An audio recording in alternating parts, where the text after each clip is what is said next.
Did it work this time?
What's up? What's up? What's up?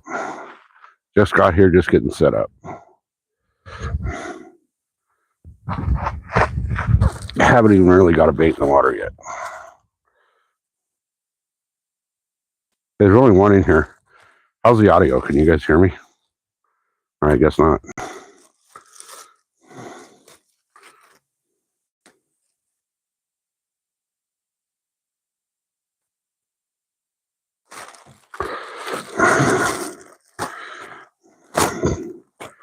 All right, so I brought hot dog ones at the store. They're pre-stale. Never thought they'd already be stale when I first bought them. I just bought them 10 minutes ago. Shoreline, what's going on, man? Hey, how's the audio? Is it very good or is it shitty? I'm using the new external mic. I don't know how the audio is with this thing. About to make my first cast here.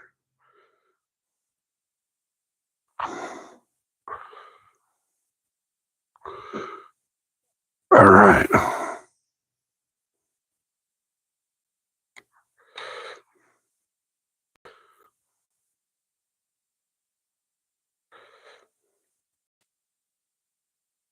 Let's see what happens.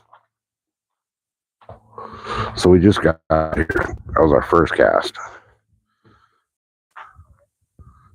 A little close. I got it up on the hat. Let me see if I move it, if that works. Hold on. How's that? Does that change anything or is it still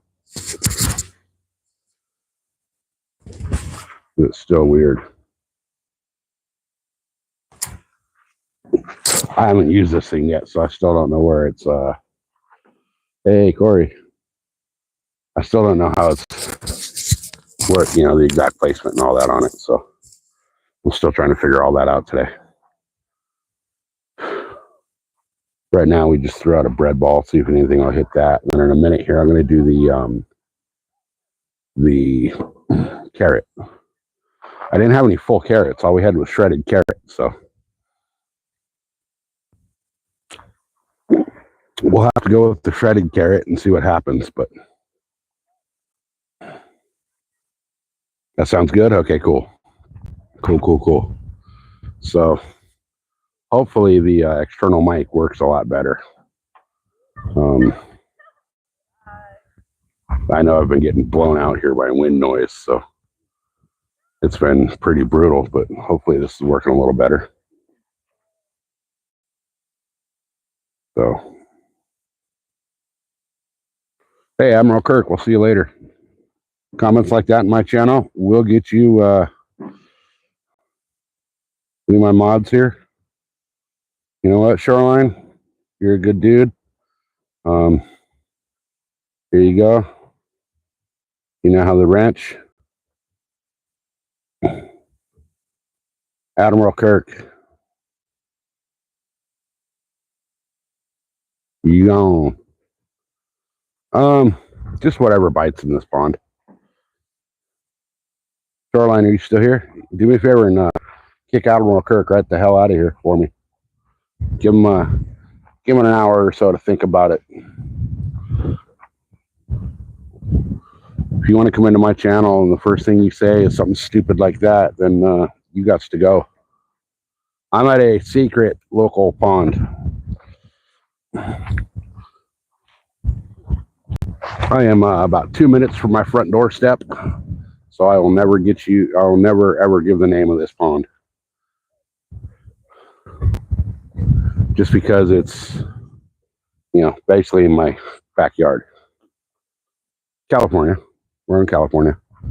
We're, if you see those mountains you're looking at behind there, way back there on the backside of those palm trees, that's Mexico. So we're definitely in southern California. Doesn't get any more southern than this.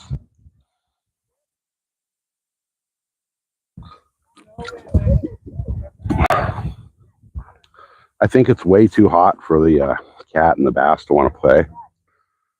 So what I'm going to do, I'm going to give this just a minute. I'll have a smoke, and then once I have a smoke, I'll reel this line in, and we're going to start in on the carrot challenge. See if we can catch a fish on a little strip of carrot. I asked the wife to pick up carrots at the store the other day, and she picked up shredded carrot, so that's what I'm going to use. My original plan was to try to make like a jerkbait out of a carrot, but I don't have any regular carrots, and the closest grocery store to me where I can go buy a carrot is over an hour away. So for now, I'll use the shredded carrot just as a proof of concept. And guys, there's 14 of y'all in here. Can we get that thumbs up going a little bit? Try to get this channel pushed out some more. How's it going, man?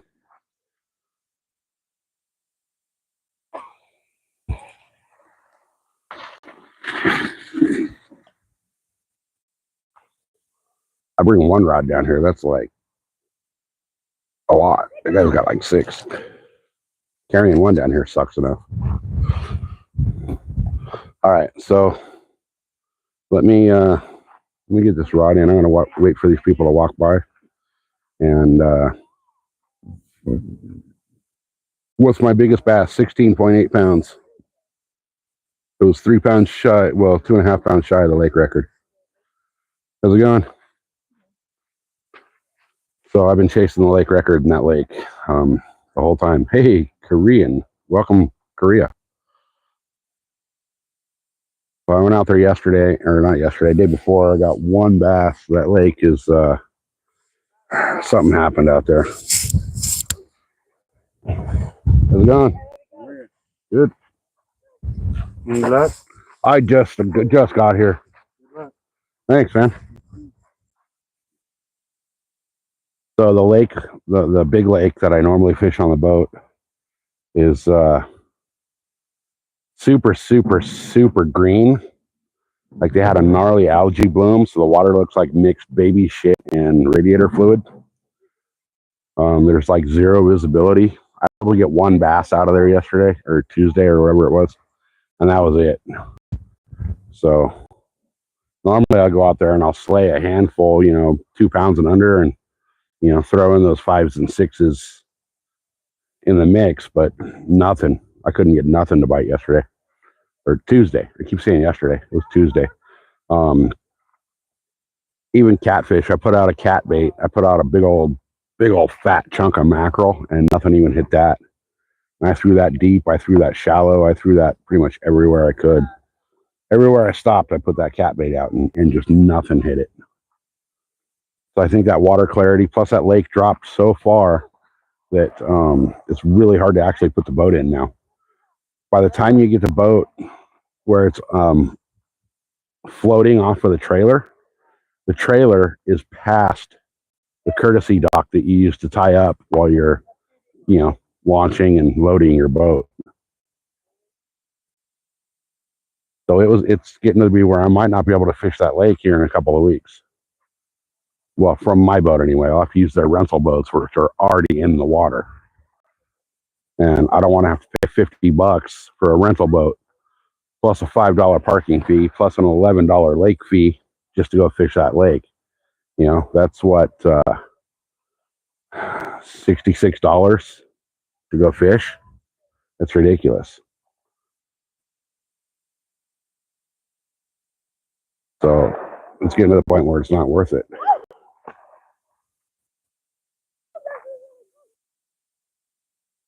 All right, so what we're going to do here is I was going to start doing these videos,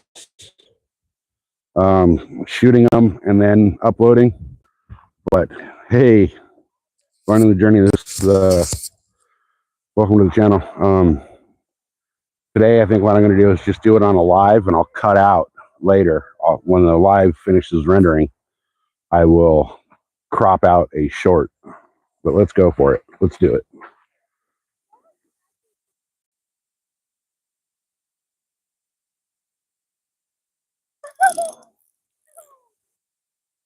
That was right in the weeds. Gosh darn it. Red ball's still on there. Yep, it was right in the weeds though. Half the time you can't get the bread ball to stay on the hook, and this time I can't get it to come off. There's bass over in this corner just going freaking ballistic over there. The inlet outlet for this lake is right over there. And there's a bunch of little fish swimming in and out. So the bass are sitting there at the inlet or the outlet, just crushing the fish swimming in and out.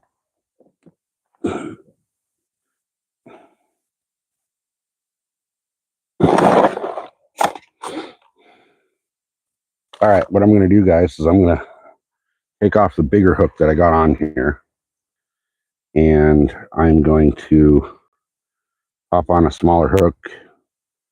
Unfortunately, like I said, the wife, when she went to the store this week, she was not feeling good. She actually stopped at the store on the way home from the freaking emergency room. So, you know, that tells you right there she ain't feeling so hot. So I don't really blame her for not picking up the right carrot, but it's okay. We're going to do what we can with what we got, right? So what I'm going to do, oh man, my little box of tiny mosquito hooks just spilled. Now I have all the mosquito hooks mixed up in my tackle box. At least they're in the box though. So what I'm going to do is I'm going to tie on a little hook here, because all I have was the stripped carrot. And we're going to see if we can get a fish on a carrot. If I can get the hook, or the line through the eye of the hook here. Good grief, this eye of this hook might be too small.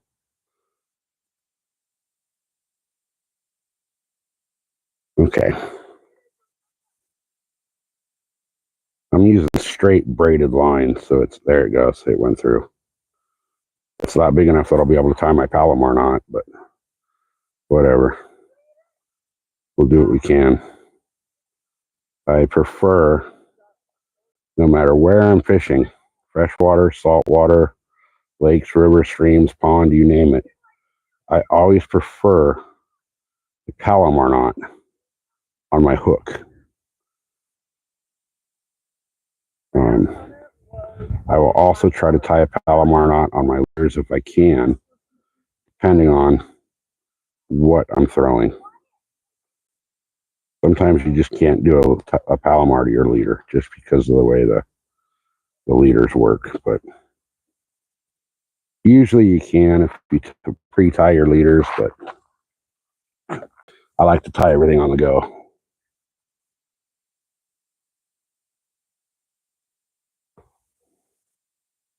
It's getting to be time to buy some new braid shears. These aren't wanting to cut.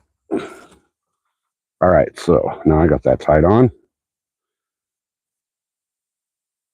I have my little bit of stripped carrot here. I really wish I would have had full carrots, but my plan was to carve a carrot into a jerk bait, basically. So now that that didn't happen, I'm stuck with the strip carrot, little carrot strip. So let's go ahead and get that on the hook.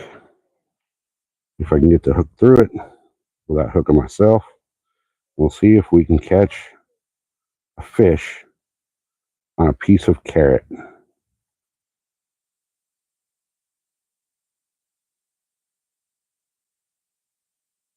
Hooking a carrot is not as easy as you would think. They're pretty tough. All right, so there we go. There we've got carrot on a hook. Let's go see what we can do.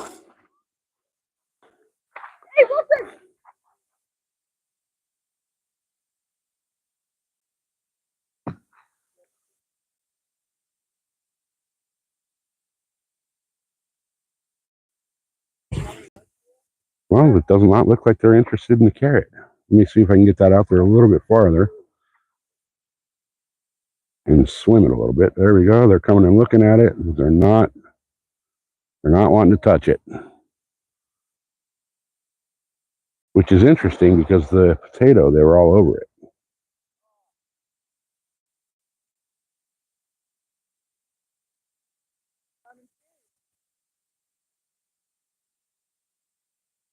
Okay. Let me try to get it out there a little farther this time. See what happens. It appears that you cannot use a carrot to catch a fish. They're not wanting to do with it. They're looking at it, but they're not even attempting to bite it. Not even an attempt.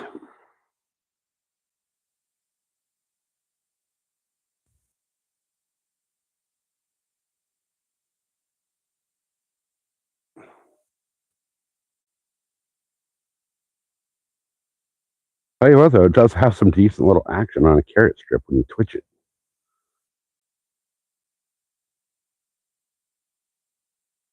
But they're not going for it. So let me try something here. Let me chum up the water with a little bit of carrot and see if that makes any difference.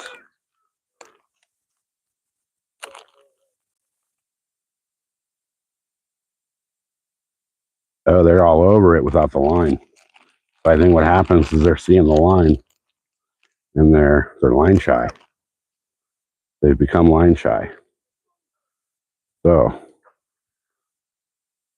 now I am fishing with straight braid.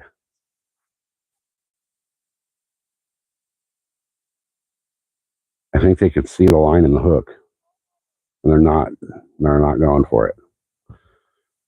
However, they did eat the little strip that I threw out. The little strips that hit the water, they ate those. But as far as the carrot, I'm about positive that we're not going to be able to catch a fish on a carrot.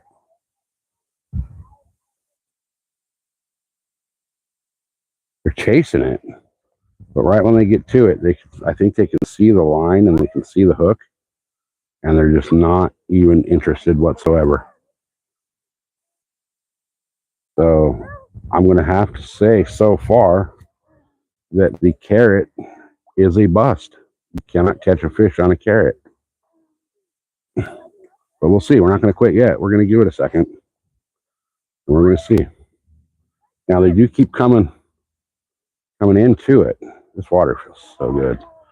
So what I'll do is I'm going to step out here a little deeper and see if I can get the ones that are a little deeper to come in on it and bite it.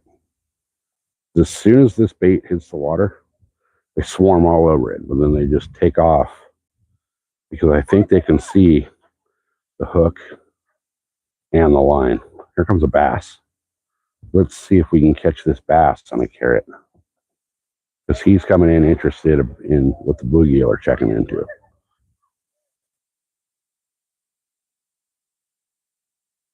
I'm going to get me a little extra line here, see if I can whip this out a little bit farther. It's really hard with no weight. And I'll see if they're coming up and picking at it, And then right when they see that line and that hook, they take off. So I'm pretty sure that what's going on is they're seeing the line. And I don't fish this pond with anything other than straight braid, just because of the fact that I don't want to get broken off and leave hooks in here. Because as you guys can see, we do swim in this pond. So I don't want to get broken off and have a hook out here somewhere that, you know, some little kid's going to step on. I fish straight braid in here.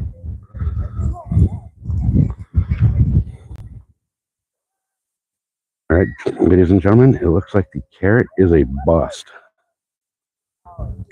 You cannot catch a fish on a carrot, at least with braided line. Now, let me get out a little bit. I got my car keys in my pocket, so I don't want to, you know, it's a key fob, so I don't want to get it wet. But I'm going to come up a little more to where I can get a little deeper, because there is a boatload of fish in this pond. And what I've noticed in this pond is that when the bluegills start getting interested in something, the bass come in. And the bass want to know what the bluegill are checking out. And then the bass will get all mad that the bluegill are eating. So they'll eat whatever it is the bluegill are chasing.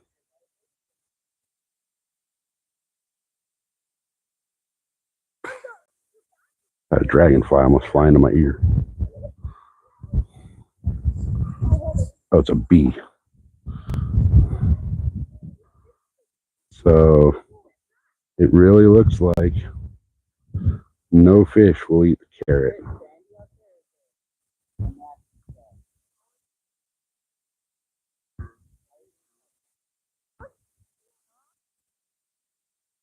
They're looking at it, but I really think they can see that line. So I think what I might need to do is come over here with some real thin, like 4-pound trout line, and see if that's what it is, if it's the line that they're having an issue with. Because so far, they'll come up to it. When I twitch it, man, it drives them crazy out here. But they're not biting it.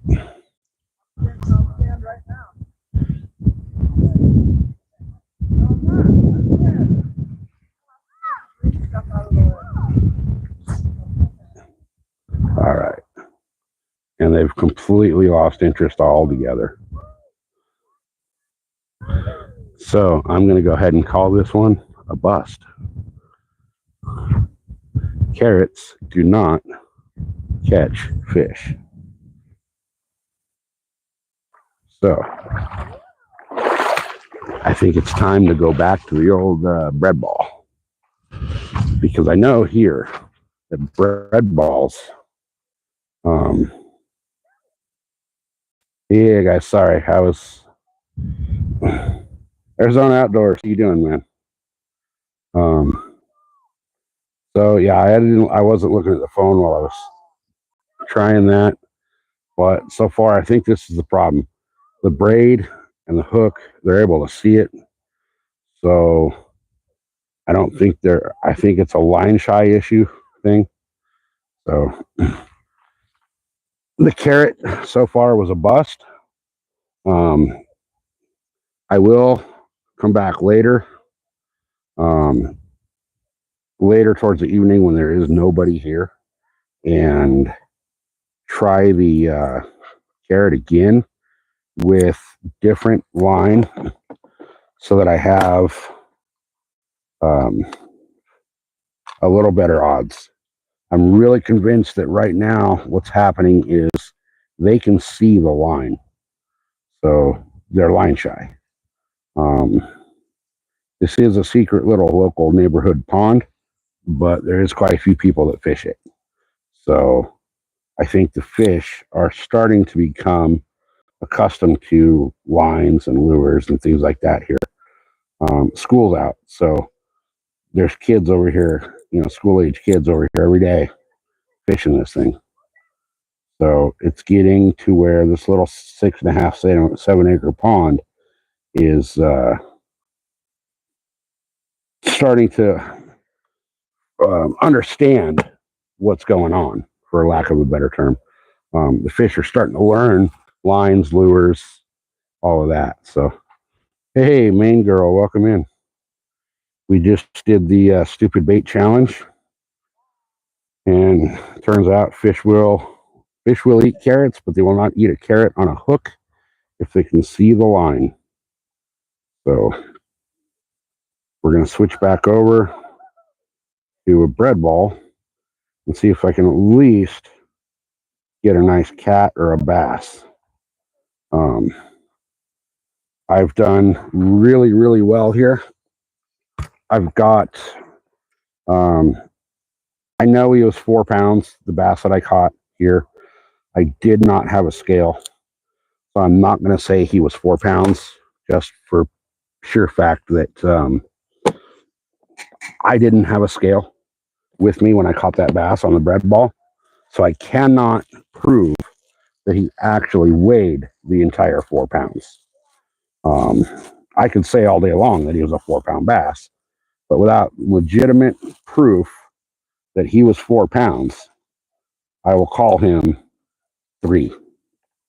So what we're going to do now is I'm going to set up a bread ball I'm using hot dog buns today because the little store here was out of bread. They had hot dog buns, so that's what I bought, and they're pre-stale. So they've probably been sitting on that shelf for quite a while. But I'm gonna see if I can get some hot dog bun balled up here. I'm gonna put a pretty good size ball, and I'm gonna lump this thing out here and see what happens. I'm not sure that this bread ball is going to stay together because of how dried out the bread is. Like, it's trying to turn doughy, but at the same time, it's really not. As I work it, it's like not super doughy. So I got a big old bread ball. Josie's here. Hey, what's happening, Josie? We're going to get this out here and see what'll happen. I'm going to get this way out here.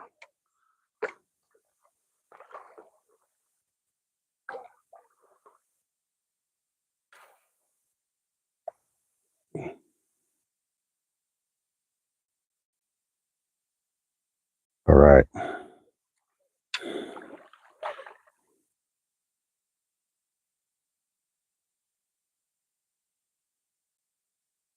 So the other night when I was here, you guys, I'm going to move you over a little bit. Get the phone in the shade. You might have a little bit of, if I drop it down, we might be able to get that.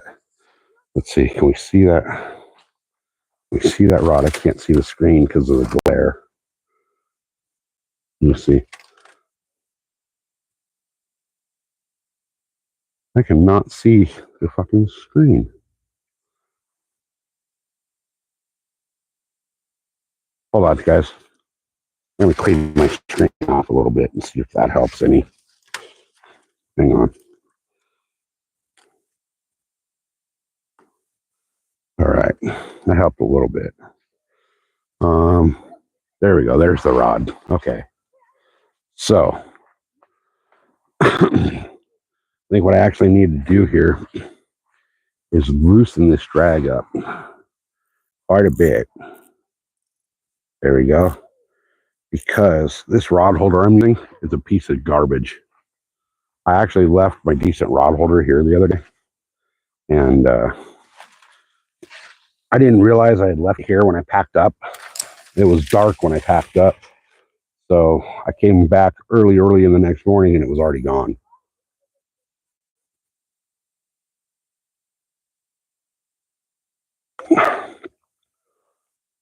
So, you know what I'm going to do, guys? I'm going to actually turn this all around so that I can sit down in the shade. So give me a second to adjust everything here. Got to adjust the tripod legs and everything. That way we can all see everything and I can see you guys. And we can chat. All right. Now, oh, that's kind of off. So if I extend that leg out. All right. Now, this is not San Jose. This is not San Jose. So, guys, there's 48 here. Let's hit thumbs up. Let's see if we can see if that'll push this stream a little bit more out into the algorithms. I'm not sure if it does or not when we hit the thumbs up, but we'll see.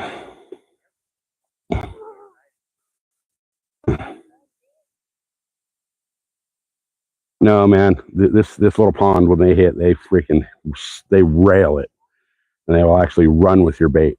If I were to keep my drag semi-tight right here with this rod holder that I got, I would lose my rod. Funny when I say hit the thumbs up, 10 people left, but that's okay. That's all right.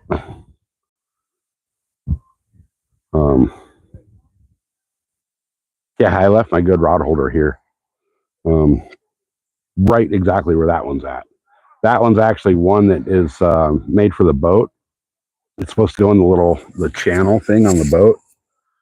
And what I did was I took a little piece of metal that I had at the house and fabricated a stand for that holder. So, Josie.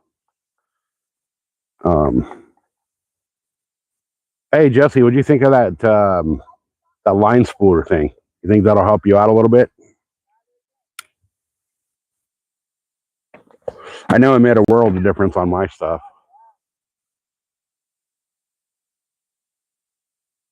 New rod holder from eBay, yeah. So the one that I had actually locked in the rod, locked it into the holder. This one is made more for a bait caster, so it won't lock a spitting reel in there. And all of my bait casters right now need new line. All of them. So I'm not going to come over here and chance having a line break in the pond. The last thing I want to do is leave a hook out here. So, because I mean, as you guys can see, a lot of people swim in this, and the last thing I want is to leave hooks in the water where, you know, some kid might go step on it. Now, I will admit, I do have a couple of jigs that are stuck in the toolies back there, but I don't think anybody's going to be walking through the toolies right there. I just don't know what's going on with this pond though, because usually it's really it's really going off. But I think it's the heat and the water level. The water level has dropped a good 3 feet in the last week. So it's probably really hard to tell on camera. But if I turn the camera over here and kind of zoom a little bit, you see that kayak in the water? You can see the line where it was last week behind it. You see that like cut bank part right there?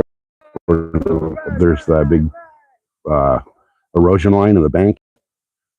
All those weeds right along that edge were actually in the water last week. So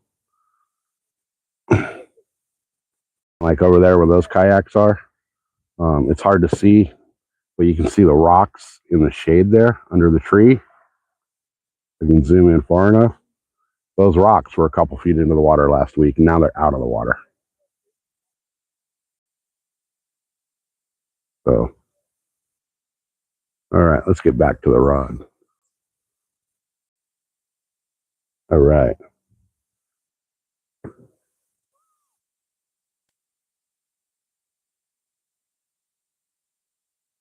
Where are you at, Victor? What part of Southern California? No, it's not fished out. It's just the fact that it's so flipping hot out here and the water level's dropping. Anybody knows that when the water level's dropping, the fish kind of tend to back off of the bite. So, yeah, those wind turbines are in Mexico.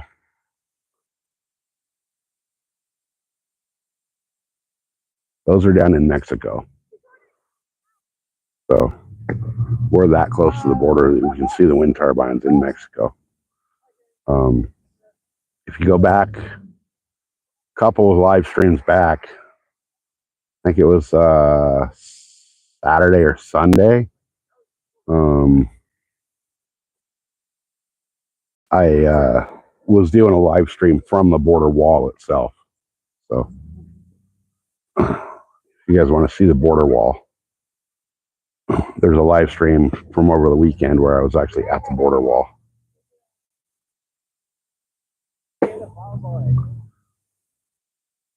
So far, there's a kid slapping the water with a boogie board. It sounded like a gunshot for a second, the way it was echoing, which I wouldn't think twice about gunshots out here because there's a shooting range and there's a bunch of BLM land out here. So, you know, I hunt in the hills right behind me. I quail hunt I'll go out right out my back door and quail hunt. So I've actually shot quail from the patio table in my backyard. So there's definitely going to be people shooting out here no matter what. But so no, this pond, as far as I know, was stocked one time. This pond, 9 years ago, was empty. It had turned into basically a trash dump. There was mattresses and couches and all kinds of junk out here. And there was a restoration project done.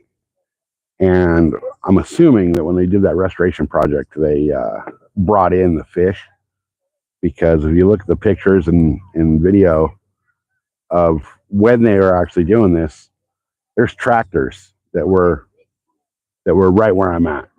So, you know, there was tractors, there was backhoes, there was, you know, all kinds of stuff going on in here, redoing this, they were grading, they were building little humps and mounds here and there. They actually put in, there's a couple little plants that are like little plant islands over here, and they're actually, they were anchored down and they're artificial. So there's a huge fish just jumped right there. That was a big fish just came out of the water. You guys see that? It was like right behind my rod. But yeah, they cleaned this up really well. They did an amazing job. There's the resort that's out here in this town owns quite a bit of property out here. They own like all the commercial buildings, bunch of land, bunch of they own this pond, but they did a restoration on this pond. And I'll tell you what, man, they did it right. This thing is thriving now. What's going on, guys? Pretty good.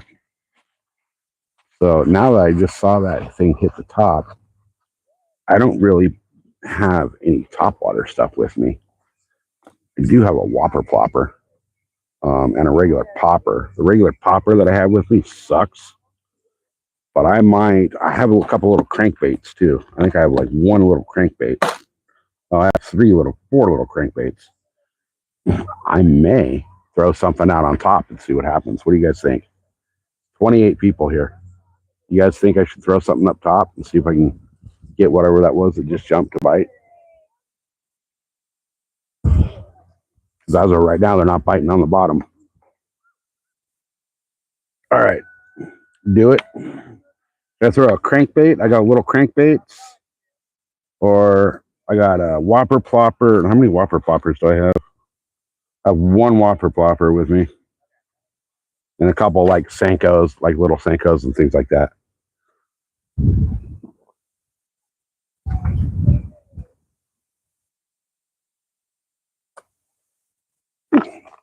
I wish I could have seen whatever that bass.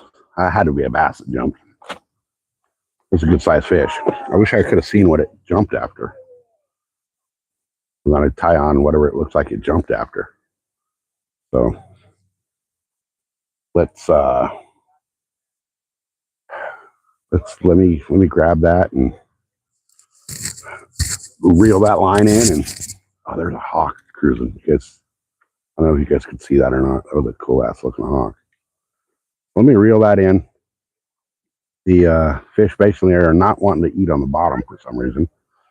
Throw on a whopper plopper and see if I can get something on that. I'm not a whopper plopper kind of a guy, but we'll see. Oh, I'll get up off my fat ass here. I really screwed up my back, so hard to like get up and move around, especially when I'm sitting on this hard ass ground.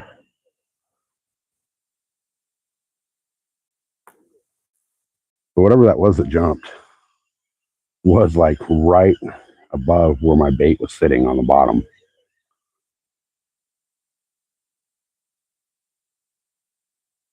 I hate to ruin a good bread ball, but nothing's biting it. So what I'll do is I'll slap it off the water here if I can get it to come off.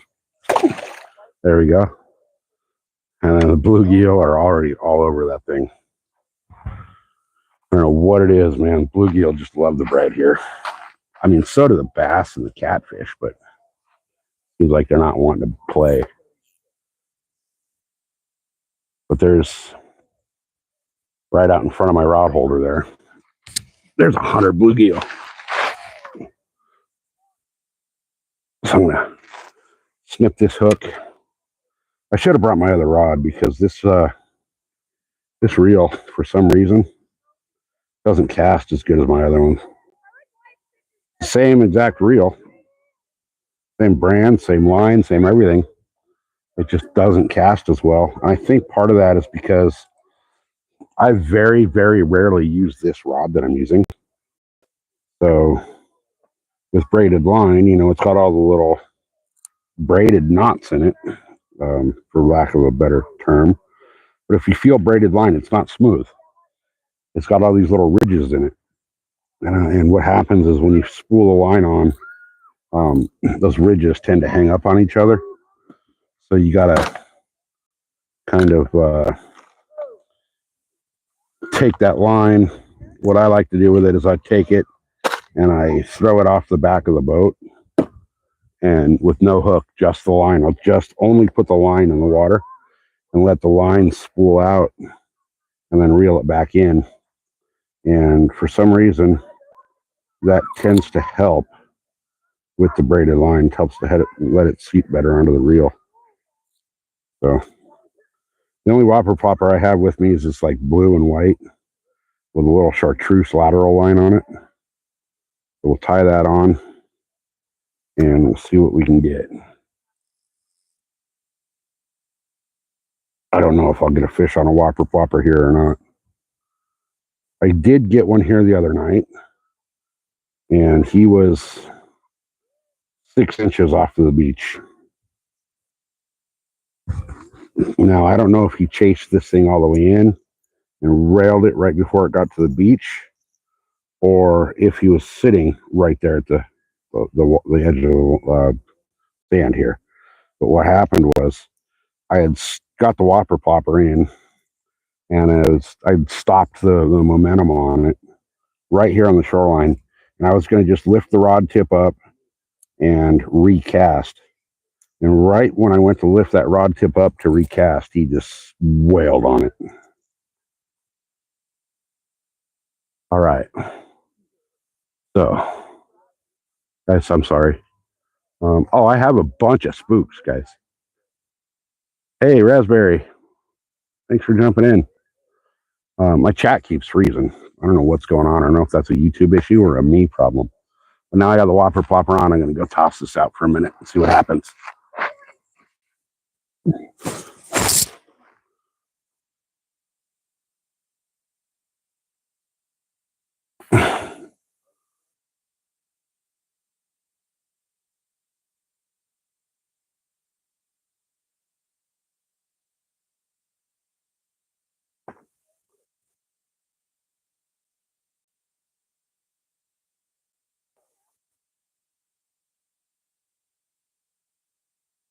Fish is kind of like a popper. I'll let it go out there and make some noise and then sit. Bluegill are coming to it like crazy.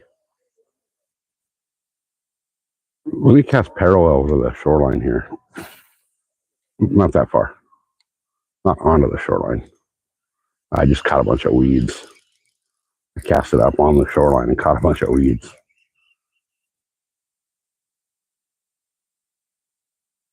I was trying to cast parallel and I cast onto the shoreline.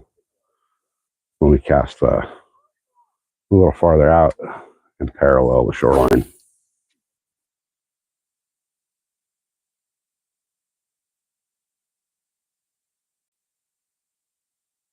Ooh, something just hit it. Something whacked at it. Might have been a bluegill.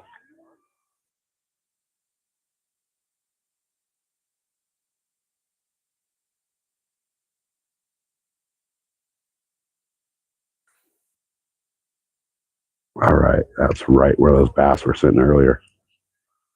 They're sitting over there in the corner, feeding on the little bait fish that were swimming in and out of the little inlet tube over there.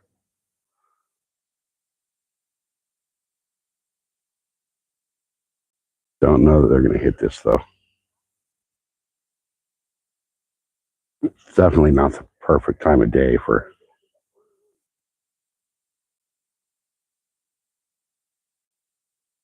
There's a bass sitting 6 feet in front of me.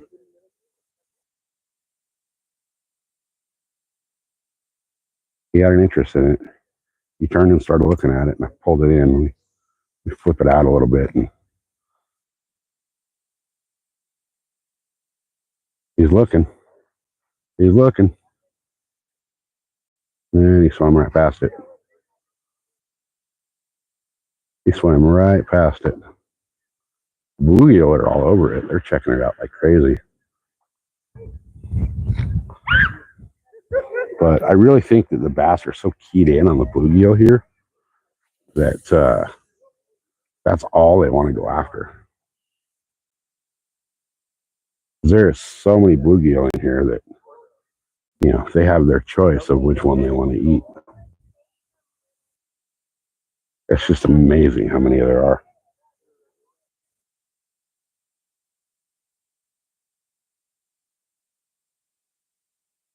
These bass just aren't biting here today.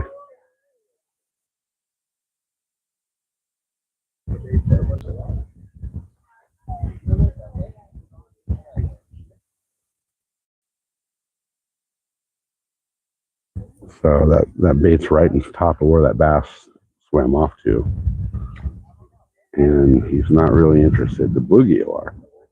Bluegill are interested in anything that hits this water. Now I see that bass. He's about 6 feet behind this. He's looking at it, but he's not sure. Let me wing this back out there again. See if I can get him to some of those bass that are out deeper to come up top. I'm sorry, guys. I'm not looking at chat at the moment. I'm trying to figure out where the fish are. Something little just popped on it. I want to at least get a nice bass for you guys. You know, the catfish in here are big. You wouldn't think it, but the catfish in this lake are freaking big. There's some in here, and, you know, as catfish go, they're not huge, but there's some in here that are, you know, 10, 12, 15 pounds, which for a 7-acre pond, that's a good sized fish.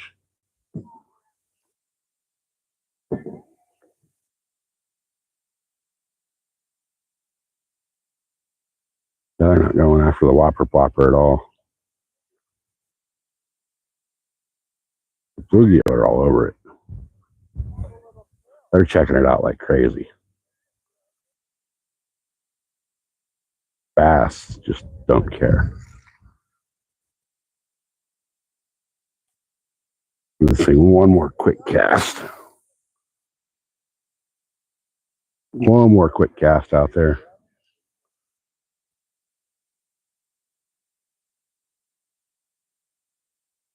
I'm going to kind of give it a steady, a little more of a steady retrieve instead of a start-stop. See what happens. Nothing. They're just not chasing. I think it's too hot for the bass to be in the chase mode.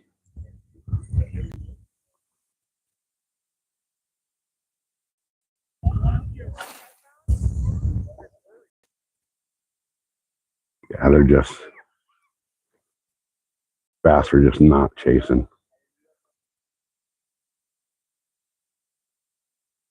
If they're going to eat right now, they're going to eat something that's going to basically swim into their mouth so they don't have to expend any energy. Because, you know, bass, big bass especially, like a meal that takes the least amount of energy to get. That's why a lot of big bass are caught on slow moving baits.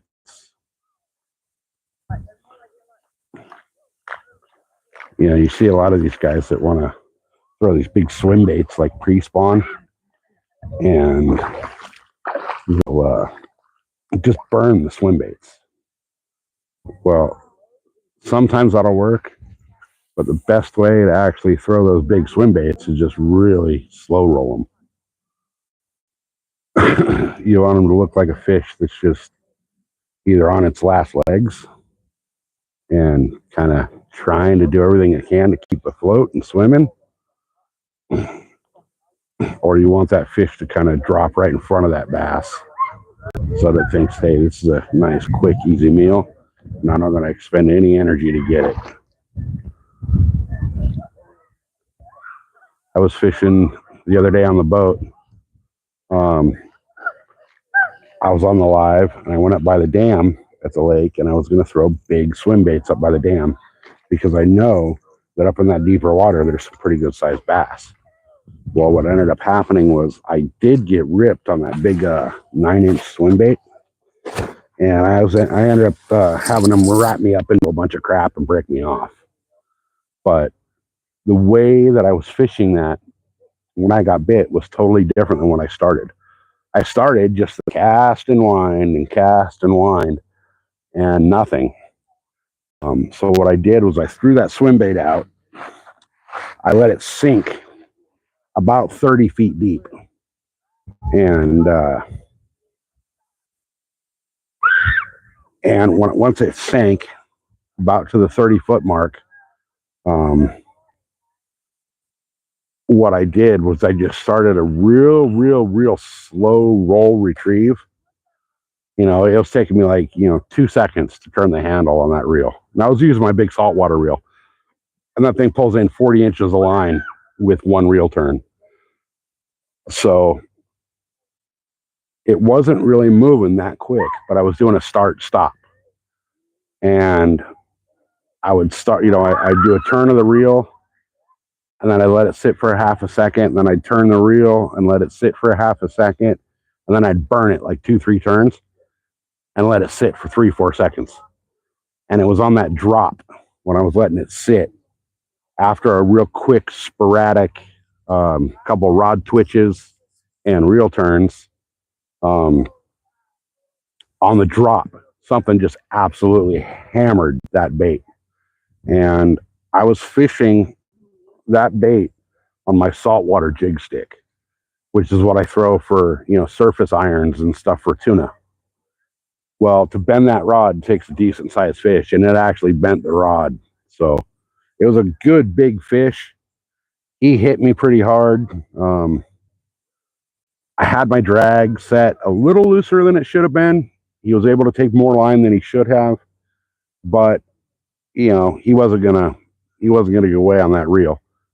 So what happened was I fought him for a good 15-20 seconds. And he, all of a sudden, just my line went slack, completely slack. And I thought he was swimming at the boat. What happened was it went slack when I think he went and did like a couple triple backflips and like the triple Lindy around a tree down there, and just tied me in a freaking knot around a tree branch, and that was it. I was done for. I was not getting that back. So now I'm trying to figure out what I should throw next. I have this little crankbait, and I'm kind of wondering if maybe this little crankbait, I'm not going to be able to cast it far on this reel, just because this reel for some reason doesn't want to cast that great, and I'm 100% sure it's because of the line being spooled on so tight. So what I'll do is I think I'll throw this little crankbait. Look at this little thing. You guys think I should throw that?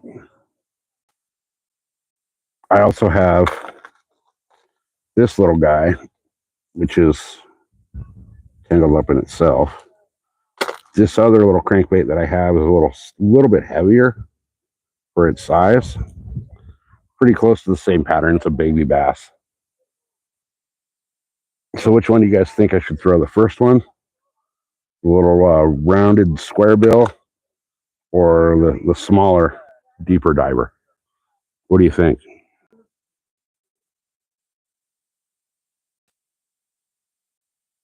Let me go grab this rod so I can change the bait real quick.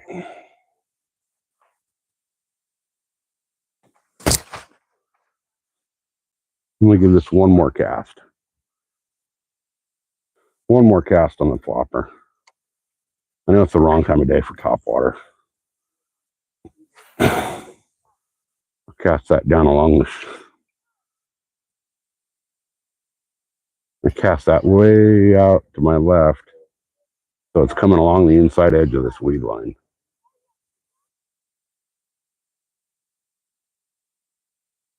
And I've noticed that a lot of the bass have been sitting right at the edge of the inside of that weed line, and they're chasing the bluegill once the bluegill starts getting into something.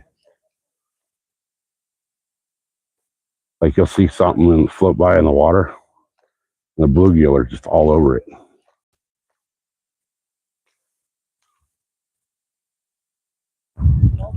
Like I can toss out a little chunk of bread right now, and the bluegill will start boiling like mad on that bread. And actually, I'll show you guys what they do here. Like how bad they actually boil on the bread. I'm a little upset that this bread that I bought is already stale. I bought it on the way here. You guys see that right there?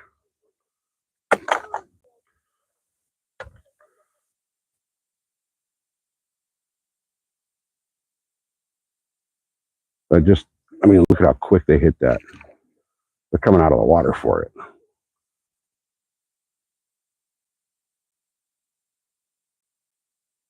Thing is, that'll call in the bass. All that commotion right there, the bass will come to see what's going on. And the next thing you know, there's bass chasing the bluegill.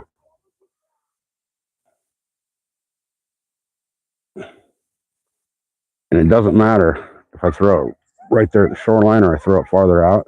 It's just instantly. They're just railing on it instantly. There's so many bluegill in this lake. It's incredible.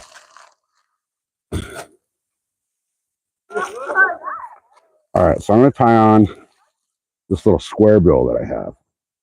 I've actually never even thrown this little square bill. So we'll tie it on and give her a try. I don't know what it's going to catch, but I have watched a bunch of the kids over here catch quite a few fish on crankbaits. So let me fix this split ring here. It's kind of janked up. Split ring on this thing's caught up on the eyelet of the bait. All right. All right. Now I'll tie this on, and I'll throw it out, and I'll see what happens. See if I can get a bass for you guys. Usually the bass bite here is pretty good. But I think being in the middle of the day, being so freaking hot, that they're just not wanting to do anything. And we did see that one big bass come out of the water, but I don't know what he was chasing. I don't know if it was like a dragonfly or if he was just jumping to jump.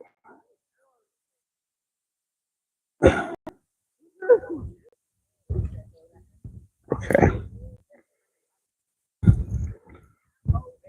All right. Get this thing tied on.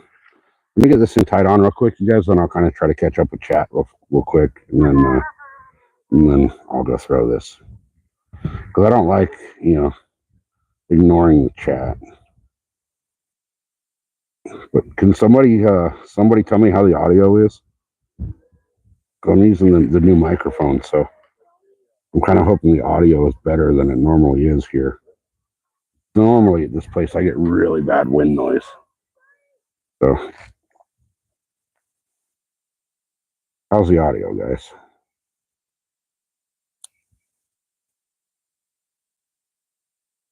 Sounds good. Good deal. Good deal. All right, now let me go back. Yeah, this is a pond in my neighborhood. Hey, Cindy, I didn't even see you come in. Welcome in.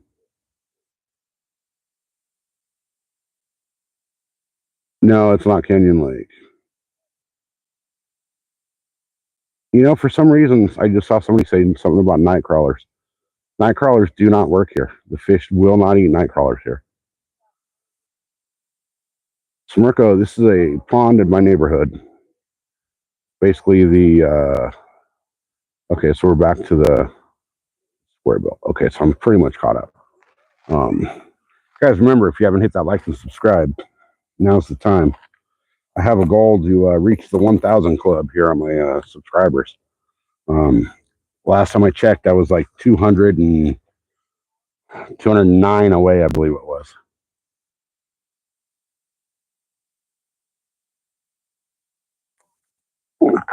My goal was to hit it by the end of July, but doesn't look like that's going to happen.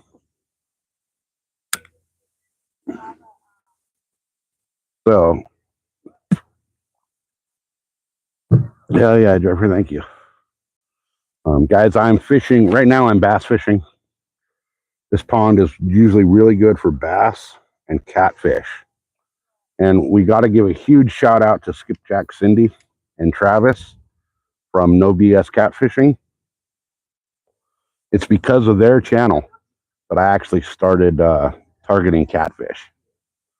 So some of these cats that Cindy and Travis catch, as well as the carp, are freaking lake monsters. And from watching them catching their lake monsters, it's really inspired me to start catfishing. So yeah, we can use frogs. We can use frogs here. We can't use, basically in California, for live bait, you cannot use anything that's considered a game fish. Bluegill, crappie, any type of sunfish, bass, trout. If you get caught using a trout for bait here, you're going to jail. Pure and simple. Same with, bluegill or crappie. If you get caught using those as bait, live or cut, you're done. You're spending a few months with Bubba. How you doing, man? Good. How about you? Good. Not today. I think it's because the water drops so low. But people usually crush it here. All right, guys, here we go. Let's throw this square bill. Let me toss this out in front of these bluegill and see what their reaction is to it.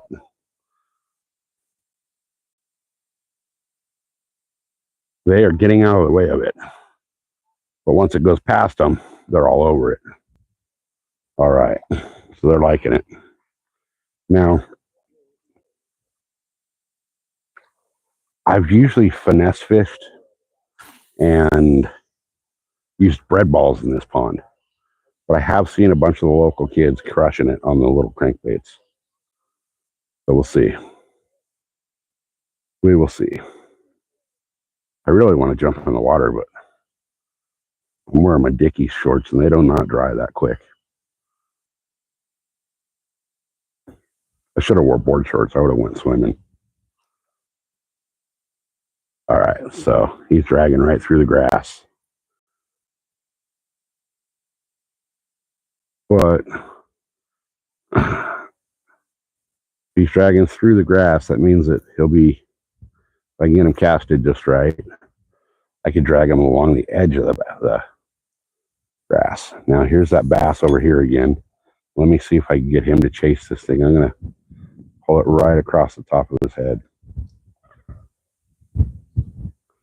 He's not even looking at it. They're so keyed in on these bluegill. Like the bluegill is all they care about in this lake, it looks like. I bet if I were to throw a little bluegill imitating swim bait, I'd get the bass all over it. Now he turned and looked at it this time.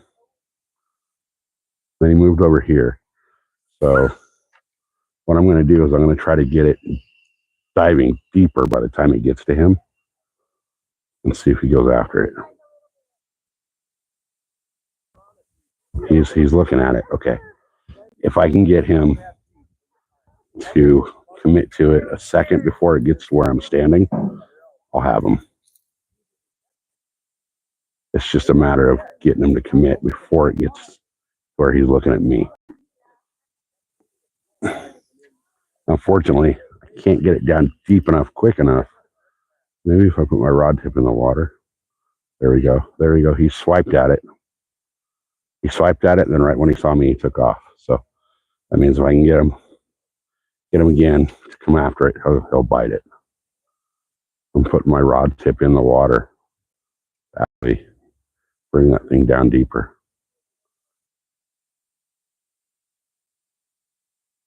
Okay, I don't see where he went. He swiped at it and he turned around. But he's sitting right at the edge of the weed line. So I gotta actually bring this thing through the weeds, get him on it. I think that's Curly that's sitting right out here. I've actually named the bass in this lake. I named him Curly because his tail is all curled up.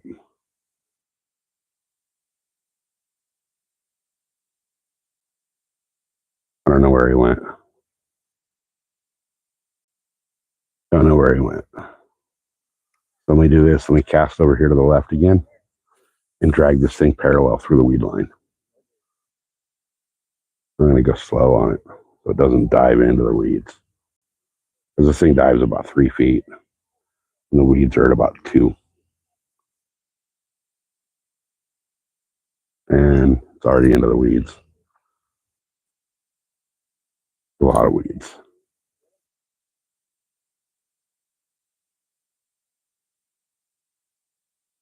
All right.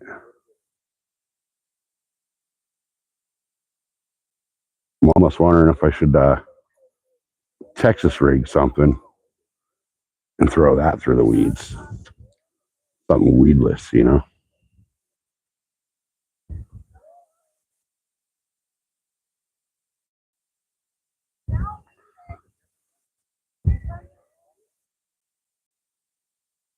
Okay. All right, guys. Give me a quick second. All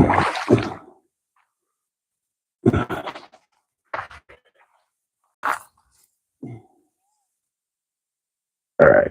Give me one quick second, guys. I'm going to leave the mic here for a second, clipping onto my rod. I got to go do something real quick. I'll be right back.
Sorry guys, I had to just support the local water a tree program here in the desert because you know, our vegetation out here doesn't get a lot of rain, so got to water them ourselves. So now let me see if I can get this. I can stand back a little bit here from the water and see if I can get this bass.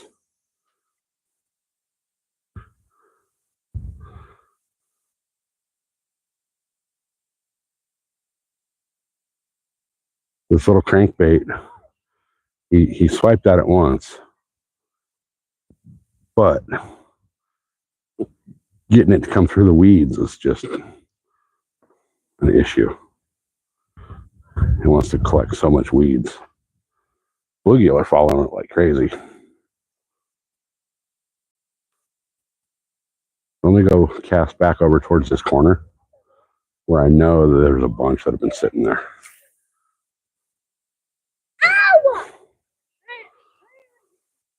Oh, it sounds like someone I know.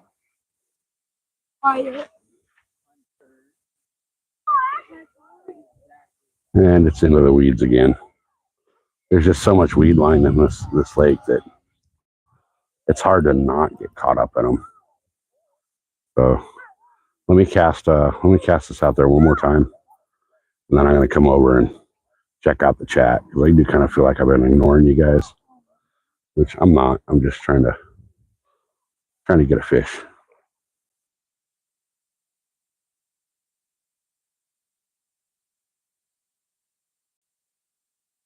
I'm going to kind of slow roll this crankbait and see if I can keep it up out of the weeds.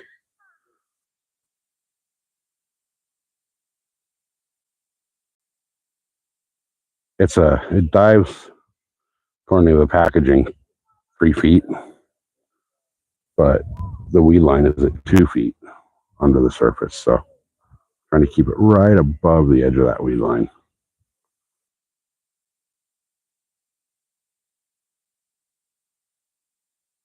And even doing that, I still got other weeds. So this may be a bust on this thing because of the weeds. I may have to switch over to something weedless. And I'm not 100% sure what I have with me that's weedless, other than the bread balls. These kids are saying there's big fish over there. So I'm going to cast over there. Or I'm going to cast 2 inches in front of me, and let me try this again.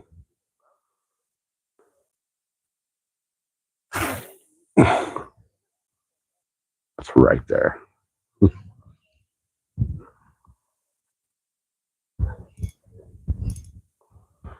I'm going to really try to slow roll this and keep it up top as much as possible.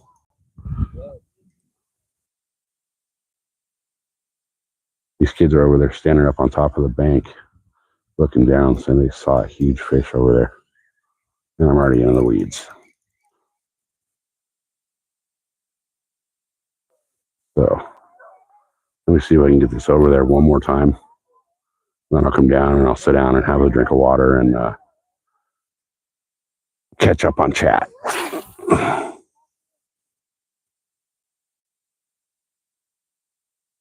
Try to keep this up.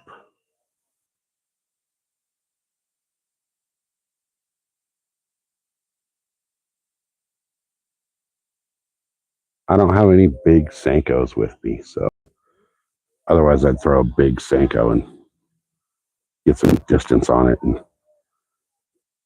Texas rig it back through.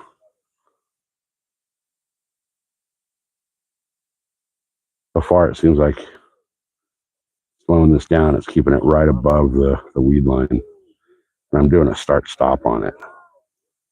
So it's kind of diving and then floating back up and wobbling and diving and floating back up. So I'm going to cast this once more, last cast right here, and then I'll come catch up with you guys on chat. I didn't go quite half as far as I wanted it to, but sometimes that doesn't matter. Sometimes, the worst cast is where the best fish ends up being. I was out on the boat a couple days ago, and cast where I didn't want it to land. Ended up catching a 4.5 pound bass. I've also had times where I cast and the wind grabbed my bait and yanked it, 40 yards to my right. And that day, I ended up catching a 7.5 pound bass on a bad cast. So the theory of, there's a bad cast, I've completely, now unless you cast into a tree, I don't believe in the theory of, casting in the wrong spot, because I've cast a few times into what I thought was the wrong spot and caught big fish. All right. Let me come over here. It's 100 and holy hell outside today. So I'm trying to set up underneath the tree with at least a little tiny fraction of a bit of shade. So let me come over here, grab a seat, have some water and smoke, and catch up on chat. So let's see.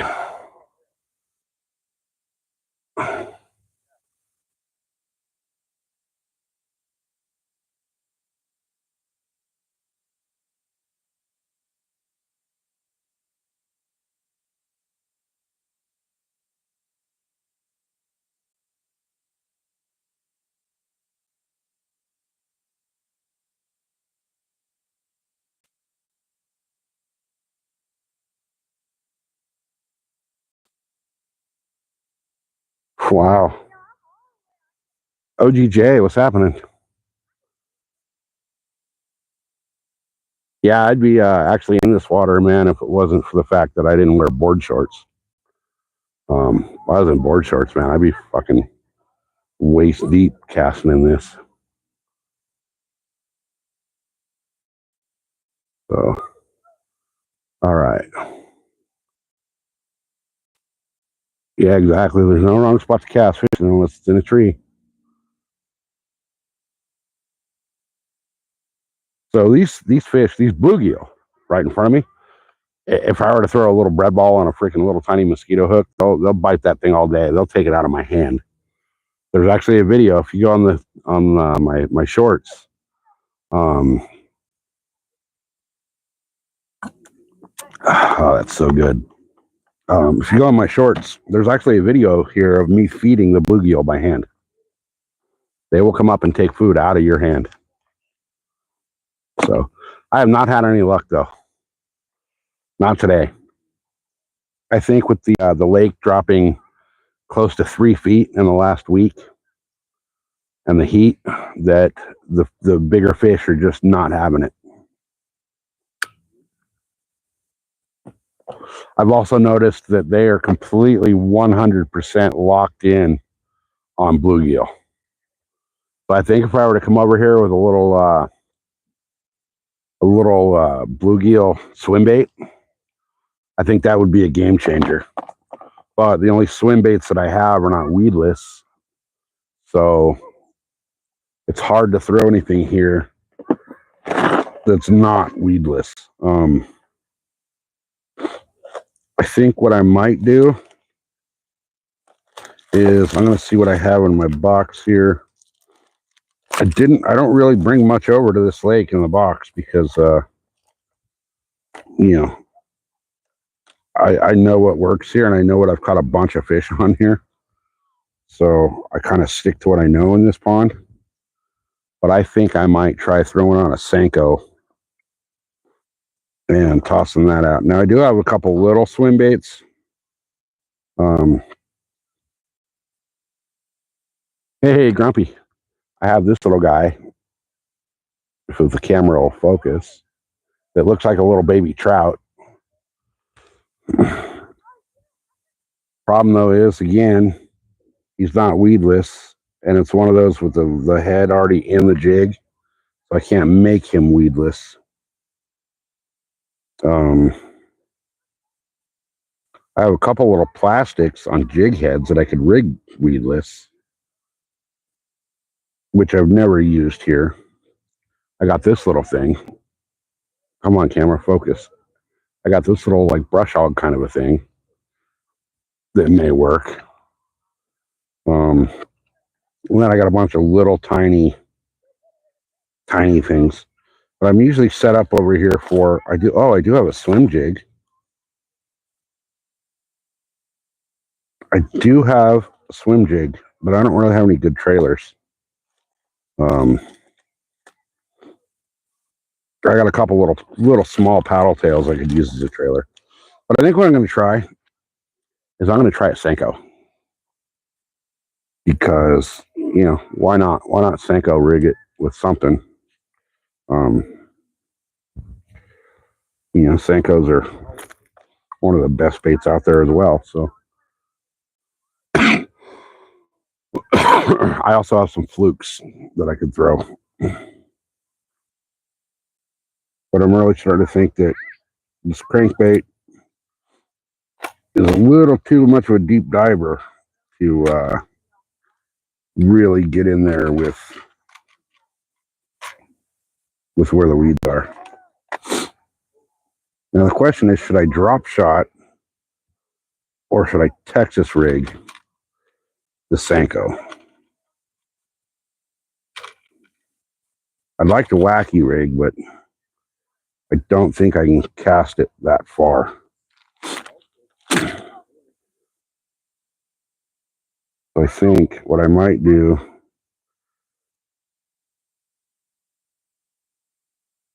have some smaller worm weights. I don't have any pegs with me though, so I can't really peg the weight. But I think if I just Texas rig it with a bullet weight and just try slow dragging that.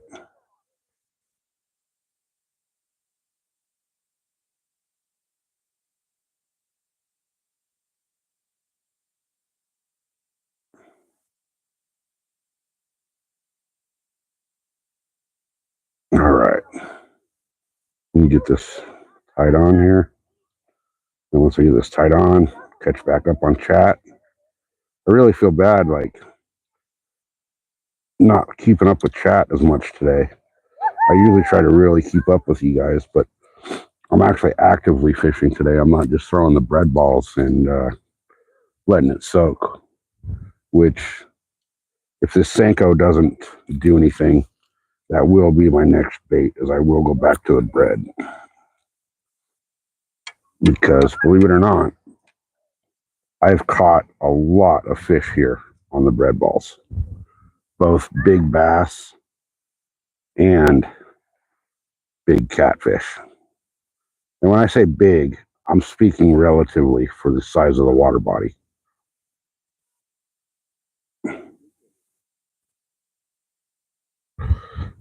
They're not like 6, 7, 8 pound bass, but there have been some 4s in here. So now I've got that rigged up weightless Texas rig. I got my pliers caught in my freaking line here.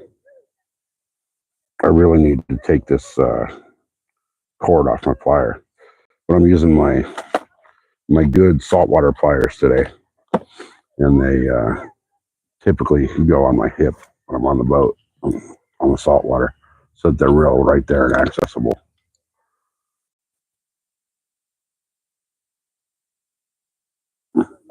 Man, the second that hit the water, the bluegill scattered. I just kind of cast it out, right here. The bluegills scatter, and then they come, like, they do a big old freaking loop right back at it. And they have all this interest in it. It's way too big for them. But when it twitches, man, they're like all over it. All right, so let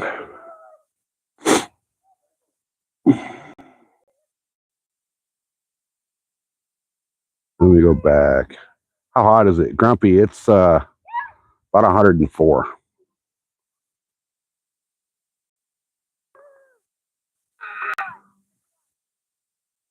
It's about 104 out here. I'm surprised my phone hasn't overheated. Um, yeah, I know, dude. If you catch bluegill and use them for live bait out here, that's a state felony. Bluegill are considered a game fish here, and you will go to jail for catching them, using them for live bait.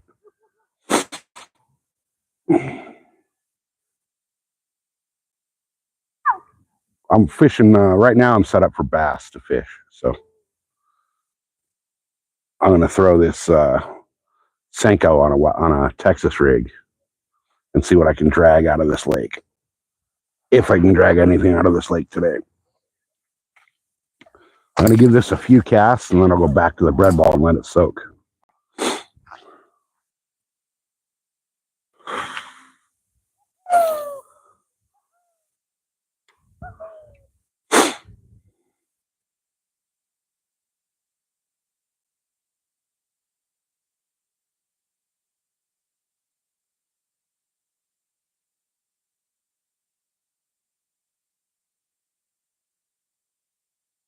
So far, none of the bass are wanting to bite, or the cat.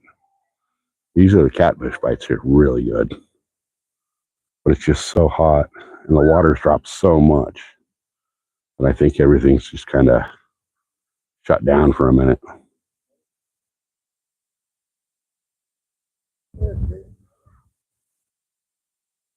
And into those weeds again. So good thing about the Texas rig is I can kind of figure out where the weed lines are. But I'm going to drag this right through there. I know there's pockets all through this. There's a bass just looking at it. So if I can get this, got some weed stuck on the bullet weight here. But this bass keeps coming in and looking at my baits. I'm pretty sure it's curly. Like I said, I've named him to the bass here because of his tail. And if I catch him again, I've caught him like 6 times. If I can catch curly again, I'll show you guys. His tail's all gnarled up and curled.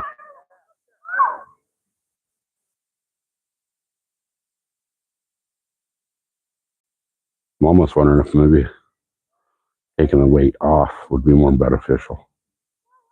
The only reason I put the weight on was to get some casting distance.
All right, can you guys hear me now? I think my mic died. Dang it, the mic's dead. How about now? Can you guys hear me now? I think I'm getting hit.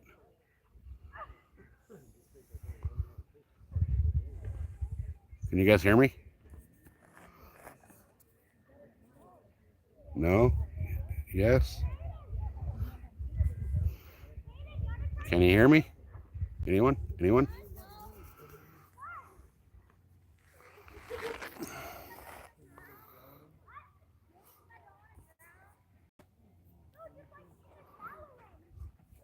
Yes? Can you hear me or no? Can you not hear me? Anyone? There's 22 people here. Can somebody let me know if you guys can hear me or not?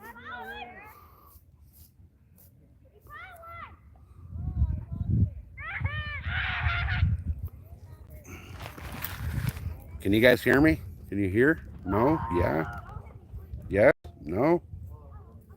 Anyone? Anyone? No?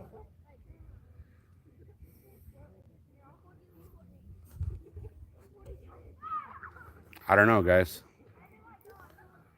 Nobody's letting me know if they can hear or not. You can hear? Okay. My mic died. I forgot to charge the mic all the way up.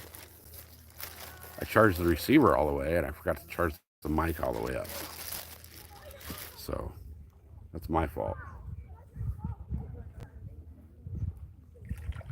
Now, I think, I don't know if it's just wind or what, but I think my rod just got tapped a little bit. Let me flip the camera back around. Put it on that rod. I don't know if it got hit or if it was wind or what, but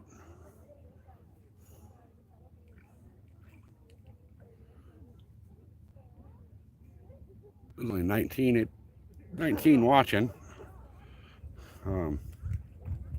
I got one thumbs up from Wallow saying that they can hear me. Can anybody verify that? Anyone at all?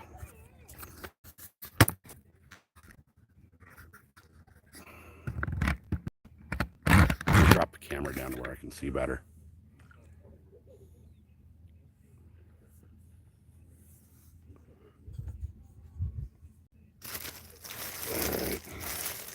I'm hoping that I should have brought my other mic. I have two mics. I should have brought the other mic.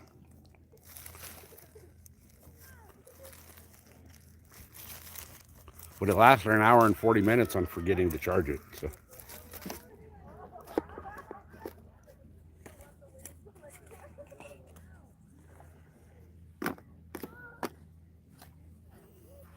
How you doing? Good, how are you? Oh, I'm all right. Good. Trying to stay cool without getting in the water. The shade's not too bad. It's not.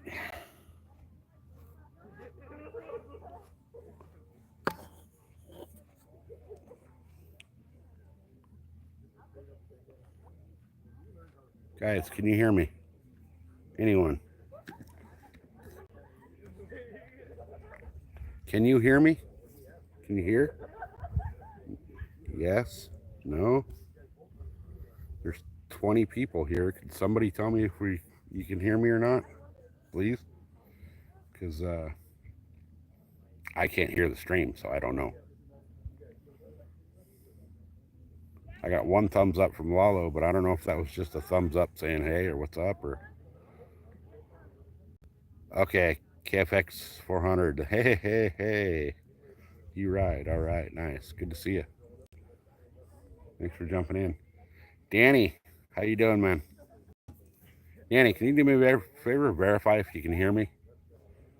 I had my mic, but the mic died, and I wasn't sure if the audio came back when I unplugged it or not. So, all right. So, yes, we can hear. All right, cool. So let's get back on the rod, and so you don't have to look at my ugly ass. Right now, I'm fishing basically cat and bass. This little pond, the bass will eat bread balls. So cool. Thank you, Danny. Appreciate it. Actually, while you're here, bud, let me, let's see. Danny, you have a wrench. Use it wisely. All I ask for my mods in here is, the trolls, like the Lamar edits and all those stupid little kid bullshit, stupid trolls. Don't even worry about them. All I care about, I don't care if you cuss. I don't care if, what you say. But once people start getting disrespectful, racist, or sexist, boot their ass out.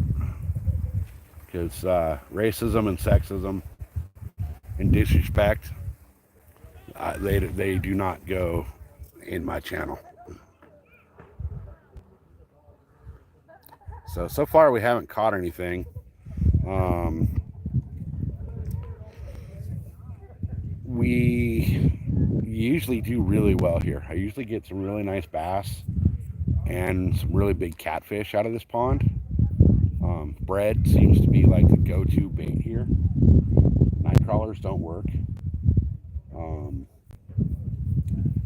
The weed line, it's hard to get crankbaits or any of that through here. I've never caught anything Texas rigged here. Everything I've caught here, and I've only been fishing this pond a little bit.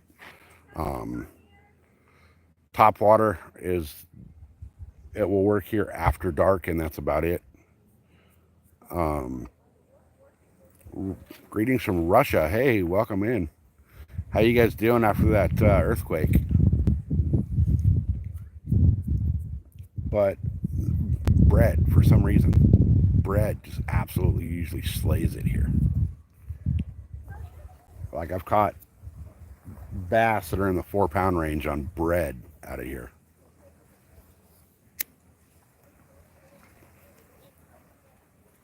And for a little tiny pond, 4-pound bass is considered big. This is like a 2-pound pond, and we got 4-pound bass. There's some that I've seen swimming around in here that are pushing close to probably 7 pounds. But, those are the big smart ones, and they're not going to bite on much. There are no carp in here. I've never seen a carp swimming, and I've never seen anybody catch one, and I've never caught one. So there are no carp. The fish that I know for 100% fact that are in here are catfish, tilapia, bluegill, and bass. This pond, 6 or 7 years ago, from what I understand, was completely empty. It was a dump, basically. It had been a little pond for a while, and it's owned by a resort out there. Yeah, I remember the name. I've seen you before. The resort bought the new owners came in and bought the resort, and with that resort came a bunch of different property in town. They decided to restore this little pond, and they did an amazing job at it. They came in, they cleaned all the trash out of here because a bunch of people had been using this area as a dump. They cleaned all the trash out. They dug it all out a little, recreated the structure in here a little bit, and basically refilled it. And you don't get that earthquake didn't bother you in the mountains, okay? But what happened was, after they recreated it, I'm assuming that they actually stocked the little bit of fish that were in here originally, and the populations just exploded because the conditions are perfect for them. It rarely gets under 60 degrees out here, even in the wintertime. So the water stays warm. Plus, the water is fed from a hot spring. So the water coming into this is already warm, so that even in the wintertime, it keeps the water temperature nice enough to where the fish stay active, they stay eating, they stay swimming around.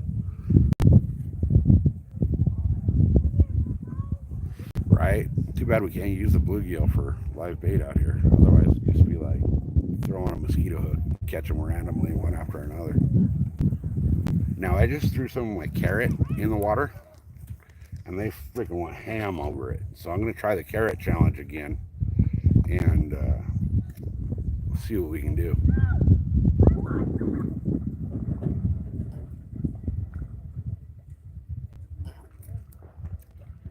I gotta check my battery and see where my battery life is. Okay, I'm at 23%, so I'm not gonna be out here that much longer. Oh, fish on. Fish is messing with that bait, so we might have a fish on. You guys see that rod bend? There we go. He's on it. He's definitely on it.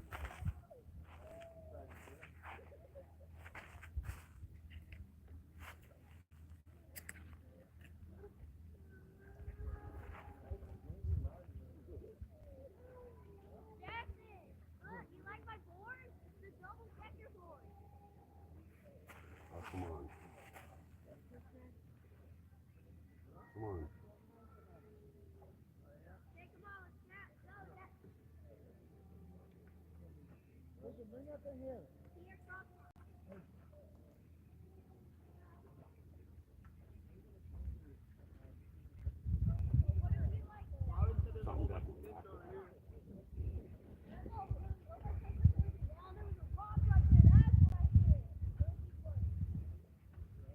Feels like the bait's still there. So if it is, I'm gonna get that right back out there. Bait's still there.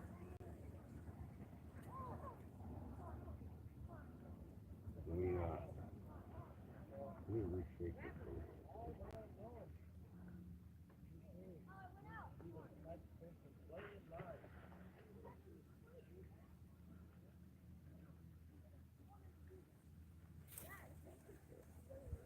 Get a little more exposure on that hook.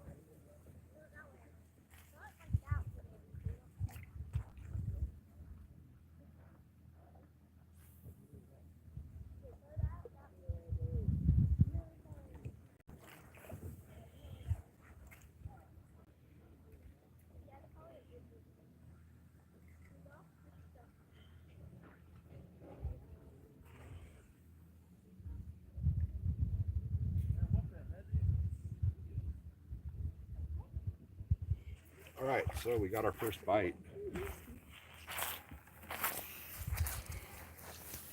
We got our bite. That was, ow. That was successful. Yeah, I'd love to be able to keep my pole right here, but it's 106 degrees, and I'm sitting underneath the only bit of shade I have out here. And to have my rod in my hand, I would have to block the trail for people walking by. And I'm not going to be that guy. And I don't want to keep getting up and moving every time. Hey, Release the Grease. What's happening, brother? Good to see you here. Thanks for jumping in. I'm targeting right now fish, basically. Bass and catfish will bite the bread balls here. So I'm trying to get whatever will bite. It's been really, really slow here the last couple days. The lake water has dropped a good 3 feet in the last week. And the temperatures outdoors are just gnarly here. So it's been hot.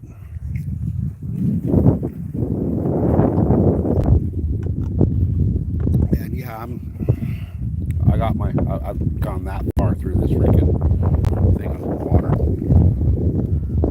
It's like 10% juice, 90% water. It's basically flavored water. But I'm like 2 minutes from my front door, so when I run out, I'll just run home and grab more. I gotta go charge my phone and charge my my microphone as well. So, because I'm sure now the wind noise is probably pretty bad without the mic. So, can you guys that were here when I had the mic running, can you tell a difference? Is there wind noise in the background now, or is it still kind of mellow? My freaking mic died. And I know that was helping block the wind noise. So, guys, there's wind noise a little. Okay, yeah. Unfortunately, my mic's dead, so, and that was blocking a lot of it out. So, I'll go home. I got another mic at the house. I thought I charged this one up enough. I guess I didn't. So I'll go home and I'll charge it because it's, what time is it here? It's only 1:30 my time. So if I leave here in the next little while and go charge it, I can be back out for the evening bite again. And get some better fish. Little wind noise, not bad. Okay, it's usually pretty bad here. Y'all know, want to see my rod. He was telling me that sometimes my wind noise gets so bad that it's not comfortable to watch the stream.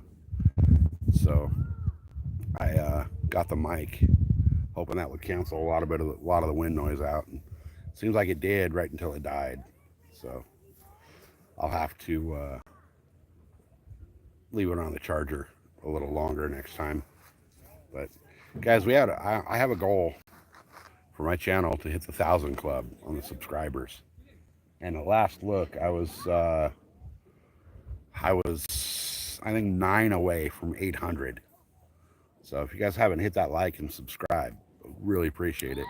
Now I know every time I ask you to hit the like and the subscribe, a bunch of people seem to jump away and leave the channel, which that's fine, because if that's how you're going to be on somebody's channel, then you're not going to subscribe anyway. But 821, oh badass! So I broke the 800. All right, hopefully we can get up to 850 today, and that'll leave me 150 away from my goal.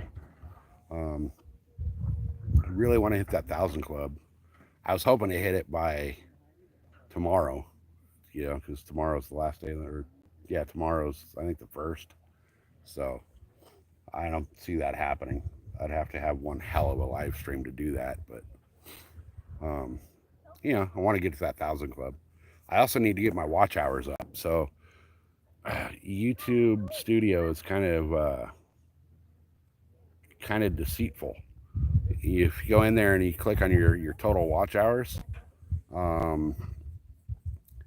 it tells me that I have like 2,200 watch hours, which is 800 away from the being able to do the super chats and all that crap. And then I go into the info section of the paid partnership bullshit or whatever they call it in YouTube, and it said I only had 1,100 watch hours that were considered for that. So I guess I'm 2,000 away instead of 800 that I thought I was. So Augustino, welcome in. We are trying to catch whatever the hell will bite. Usually in this lake it's bass and catfish. Today it's been absolutely nothing. So I don't know what's going on here. I really think that the lake level dropping as much as it has, and the high temperatures that we're having, has really put the fish into a almost like a state of fasting. The bluegill are going crazy, but they go crazy no matter what. But we're hoping for a nice big cat or a nice big bass.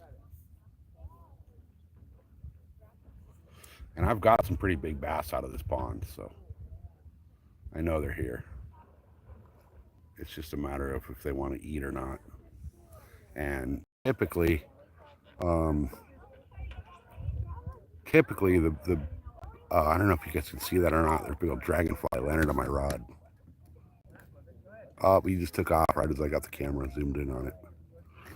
But typically the bass here, oh, there he goes again.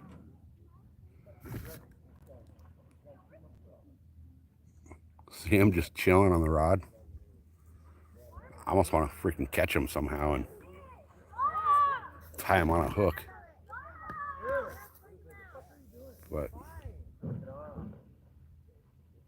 But what I was saying is right now it's the middle of the day. It's like just after 1:30 here. So it's really hot. It's the peak of the hot part of the day. And hey, Onyx, what's happening? It's hot.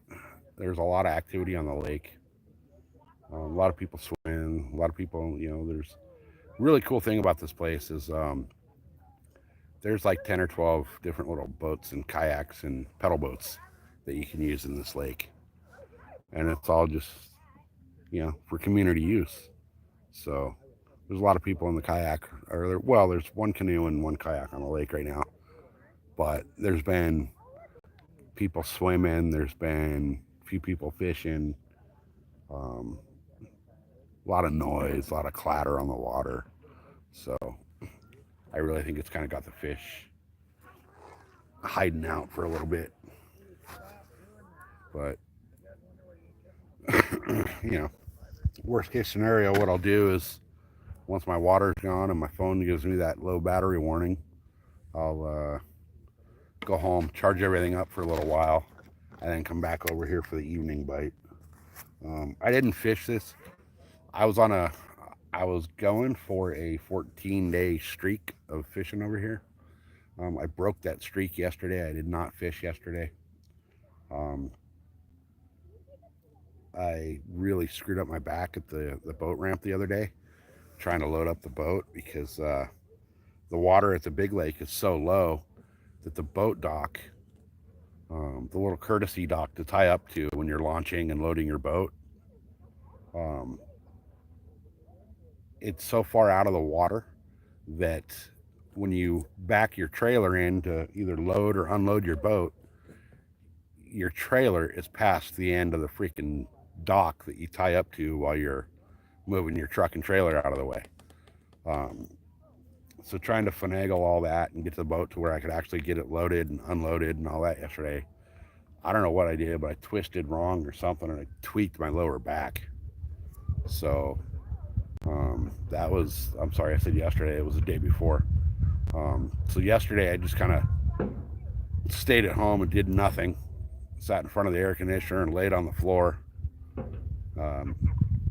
Took a bunch of freaking painkillers and used the Salon Pause patches and all that on the back. And today it's not that great, but it's better than it was yesterday. So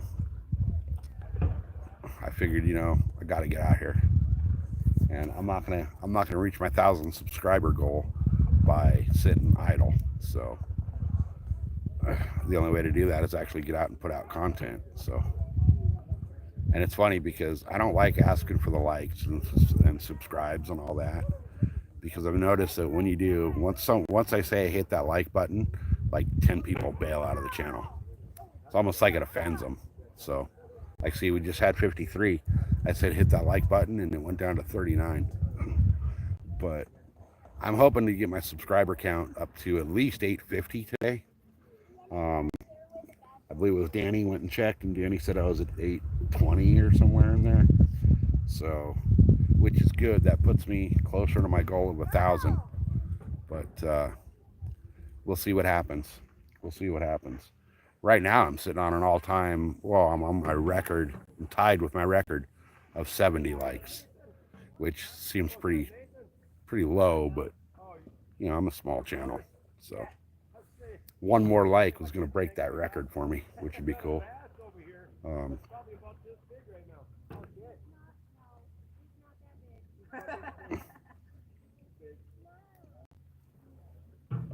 Guy's like, there's a bass over here. It is big right now. And his wife's like, no, it's not that big. It's not that big.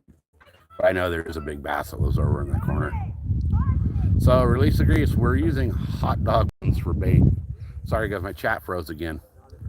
8:23. Okay, so we're getting there. We're getting there.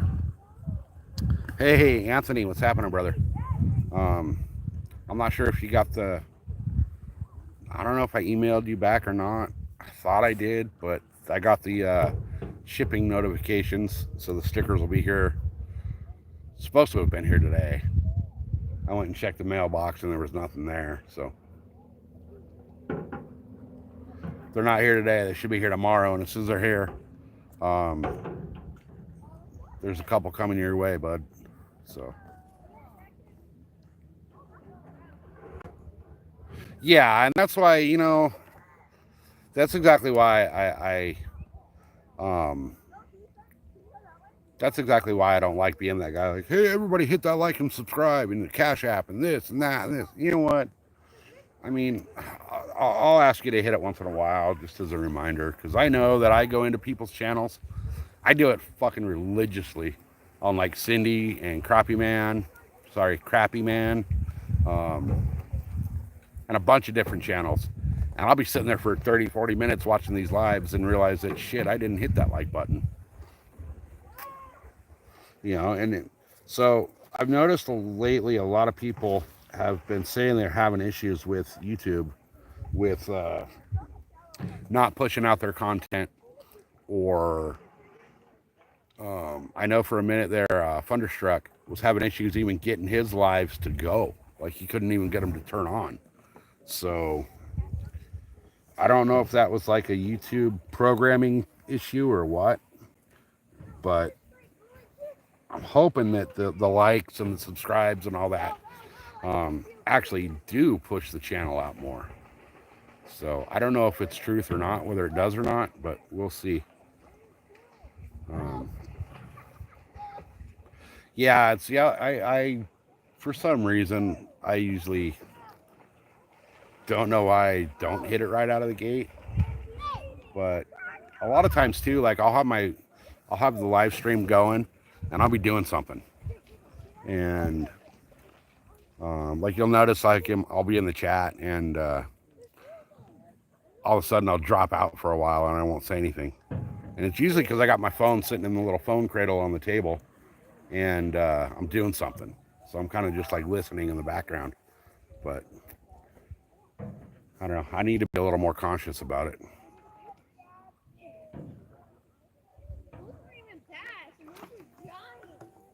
So right now for bait, I'm using hot dog buns.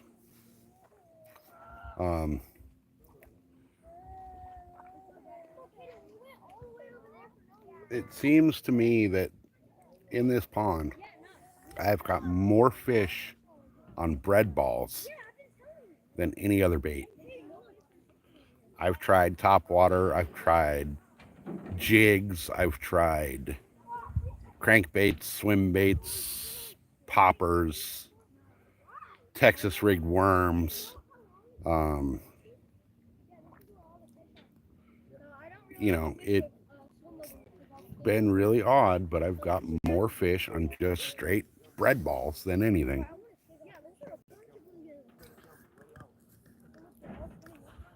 Let's see, here's the thing people don't realize. YouTube is not like a bunch of smaller channels uploading and streaming. It costs them a lot of money to host all the content. Yeah, it's true. It is true. So it does, and it takes up a lot of data to support all the. I mean, you got to remember how many millions and millions of things are posted on YouTube a day. You know, so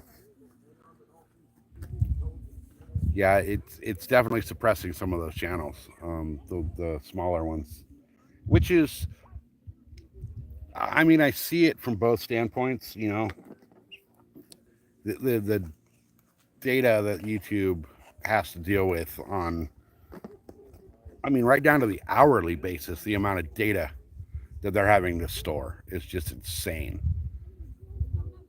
But at the same point, like, you know, some of the smaller guys like me, some of these smaller channels, we're trying to get there. But it makes it hard when, you know, your shorts, you know, you got a banger of a short and it doesn't get pushed out. Or, you know, your live videos stop getting pushed out. I did a live video one time from the border wall, and I only had I think 220 subscribers that day. Um, but I had so many people in the live while I was at the border wall um, that I actually got a pop up on my screen that said that it could not allow any more people into the live stream because I didn't have enough subscribers. So from what I understand, and this is just reading, things on the internet, YouTube will only allow you to have your total number of subscribers plus 25 in your live stream. I don't know if that's true. I don't know if that's bullshit or what. But I did get that pop up that said that, hey, sorry, there's too many people here. We cannot let any more people into your live stream. And that live stream actually ended up getting like 34,000 views. So I thought that was kind of cool on the view count. But at the same point, it's kind of like, okay, if you have so many people in there, you would think that YouTube would kind of want to push that sort of content that's getting so many people in that they can't fit any more in the room. I thought that would have been a great thing for YouTube. If you got a channel out there that is getting that many people in the room that they can't let any more in, you would think that they would expand that. And obviously that content is drawing people's attention, so why not draw more? But whatever, it is what it is. I don't run YouTube. I don't work for YouTube. I just post shit on YouTube and hope the shit that I post sticks to the wall. So sometimes it does, sometimes it doesn't. We did a comparison. Mrs. SoCal and I posted the exact same video. It was a video of our dog, and she got like 3,500 views on that short, and I got like 5. I mean, there was nothing different. We used the same title, we used the same hashtags, we even used like the same background music.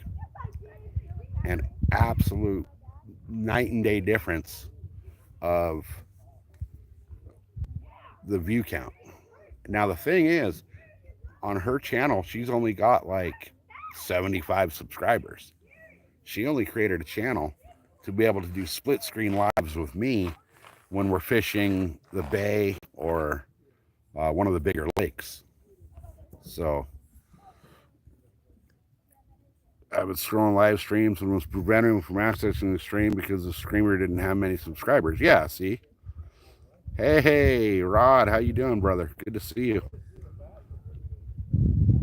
My chat keeps freezing. Is that a me thing, guys, or is that a YouTube? The rest of you guys that do live streams, do you guys have your chat just like all of a sudden freeze up?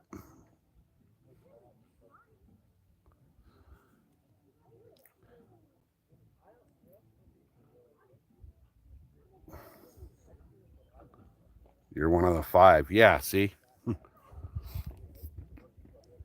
Yeah, it's weird how it does that. How so? A lot of people with the chat with like my live stream just the chat will just stop scrolling.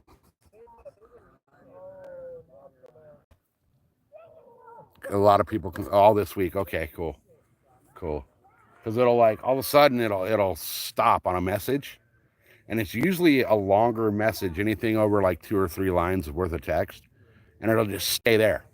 And I'll look over at the screen and I'll be like, oh, nobody's saying anything, nobody's chatting and whatever. And all of a sudden I scroll it and it's like, 6 months behind.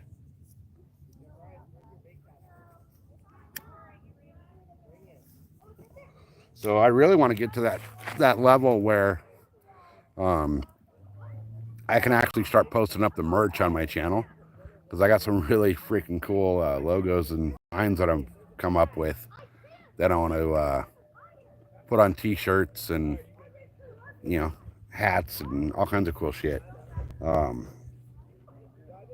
I got stickers on order. They should be here They said they were going to be here today. I went to the post office, and there was nothing there. And our post office out here is only open for 3 hours a day.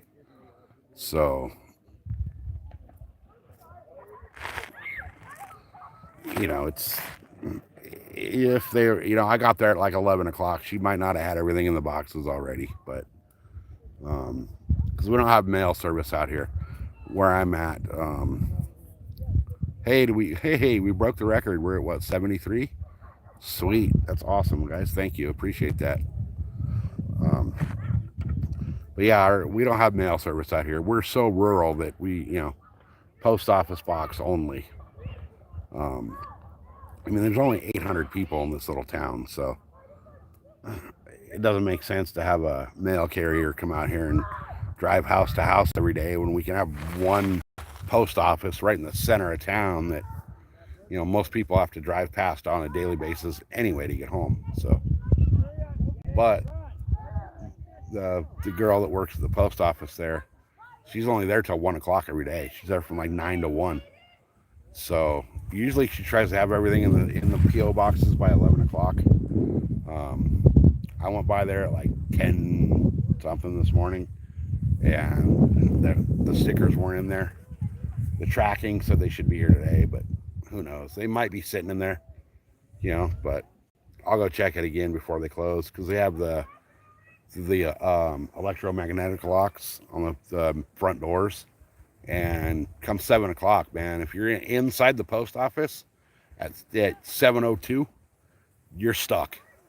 You got to call her, and she's got to come let you in or let you out. But it's on a timer, so at 7 o'clock on the button, it locks those doors, and you're not getting into the post office.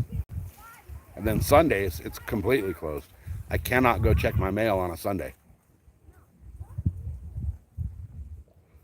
But I'm okay with it, because I'm all about living in the small town with, people that don't freaking think they need to be on the go, on the move, on the rush all the time. So, it's really chill here. It's nobody bothers anybody, but everybody looks out for everybody else at the same point. We had a guy breaking into houses out here, and it was a local, and everybody kept saying, you better hope the police get you before we do, because if we do, the police won't find you. Show flies, what's happening, brother? Good to see you. You're here a lot. You've never caused drama. You're always cool on all the other channels I see you in, so give you a wrench.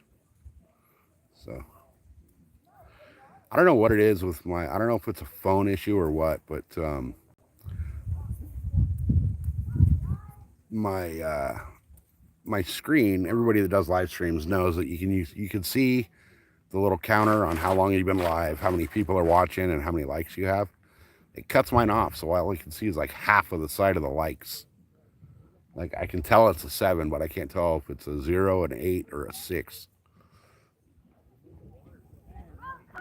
But either way, we've broken a record today. My record was 70, so we've broken that. So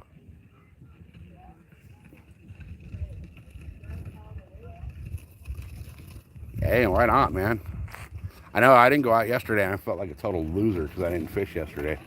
It was the first day in like, 10 or 12 days I didn't fish. But either way, I made it out today, so we'll see what happens with the sub count, the fish count, and the likes. What's going on, guys? Not much. You doing a live stream? Yeah. Hell yeah. Yeah, I'm not over here like cracked out talking to myself. So. Well, we'll keep you company for a bit. Nice. I'm getting out of here pretty soon. My battery's getting dead and the fish aren't biting, so. Fair enough. I got a charger if you need, and we're here for about an hour. Oh, I'm good. I'm like 2 minutes from the house, so. Fair enough. I gotta go charge my microphone and all that too, and they ain't biting for shit, so. What you tossing? bread. Use that, get the bluegill, and then toss the bluegill out. Problem with that though is using bluegill for bait here is a state felony, Huh? and I don't need that. Fair point. The bluegill? Yeah, bluegill is considered a game fish in California. What? Bluegill, crappie, yeah. Didn't know that. Yeah, do not let a game warden catch you with bluegill as bait, man. They will ass fuck you. What they'll end up doing is confiscating all your stuff. They'll take the car you drove in, and they'll write you a huge fat ticket for it. Yeah. Yeah, which is kind of dumb because, you know, you go to like a whole bunch of other states and bluegill is like a main bait. Yeah. Yeah. I come from Arizona, so it's same out there. You guys can use bluegill there, yeah. Like we can use them on the California side of the river, but that's one of the only water bodies we can use them in. That's stupid. So it's completely stupid. Well, it's also good to know. Yeah.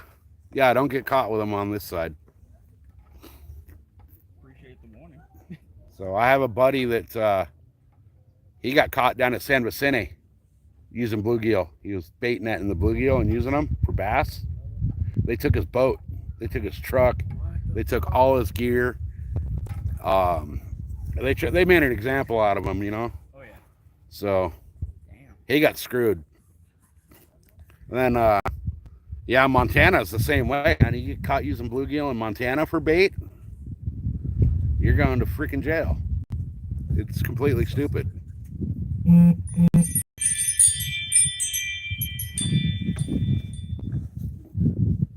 I think that, especially out here, man, there's so many bluegill in these freaking lakes. Yeah, it's rampant. Yeah. Yeah. We should be able to use them to kind of cull the population a little bit. That would be the good thing to do. Right. Because, I mean, right here in front of us, you know, you can see when the wind stops and it's glass calm, Oh yeah. there's 200-300 of them sitting here. They're like little piranhas when I toss in a piece of bread. Oh, yeah, the freaking water starts boiling. Yeah. I actually do, on my YouTube channel, I do a stupid bait series. Uh-huh. And What's been your most stupid? potato. Fair answer. And the bluegill out here will eat the freaking potato. They will actually eat the potato. Hell yeah. Gotta try that one of these days. So I have, I was doing one earlier today with carrot, Okay. but I think they were seeing the line because I will only fish braid here. Fair. Just because, you know, I don't want to get broken off and have like some little kids step on a hook. 30. Yeah, exactly. You know, a lot of kids are in here swimming and all that, so I don't want them to step on a hook if I'm I've caught stupid and so break many off. fish already. I've only been coming here for like 2 weeks now. Yeah, it's ridiculous. Oh, bitching rod. Yeah, I will. Once I get to the house, I'll jump in and see what you can get at the pond. Try some bread balls. Hey, Timber, what's happening? But yeah, I think in a minute here, I'm going to switch back over to the little carrot strips and see if I can get a bluegill out of here. Hell yeah. I got one little... Bee-looking thing. They've been loving that. Oh, there you go. A little fly. Uh-huh. Yep. Yeah, I think I should switch back over and do that carrot again. Hey, David, what's up, brother? Good to see you. I'm out of water, and I'm almost out of battery, so...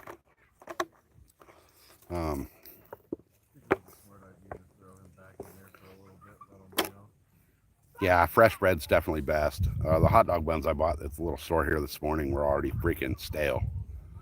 But they were staying on. But let's see if I can... Let me see if I can do this again.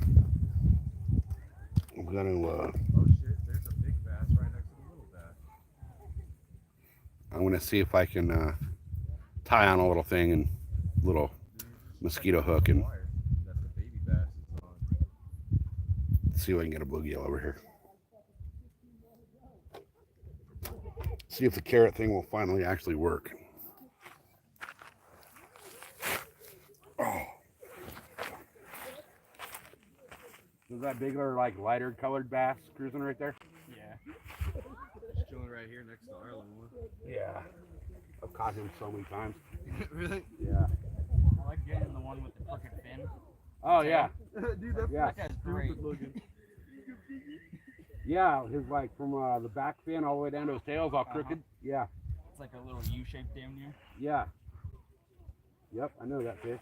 That's the shittiest rock skip ever. I've caught that guy like 8 or 10 times out of here. That's right. I think I have 2 or 3 right now. You put a little piece of bread on that too. All right. Let me see what I can do here with this setup. I have a little bit of coiled up shitty mono. That's 20 pound. I almost want to tie a leader onto this braid and see if that helps, but I'm just gonna go straight braid to a little mosquito and see if I can. Like there's literally thousands of little fish right here, dude. I haven't seen that many fish like school at all yet. Yeah, there's All right. like little bluegill. Let me throw on another little mosquito hook here, and we're gonna go for the freaking bluegill on the carrot, because I'm determined to catch a damn fish on a carrot.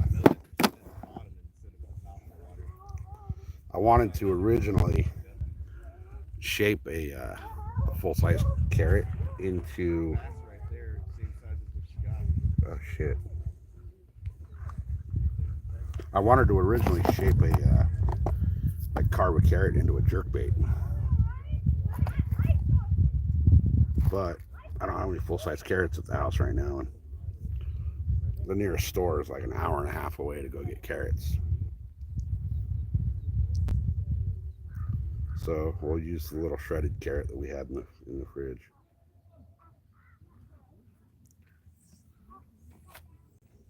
I'd really love for that Karen from the other day to come over here and start yelling at me for fishing again, because there's like 10, 15 people over here fishing today. She was all pissed off. She threatened to kick my ass and shit, which is great because I got her on video.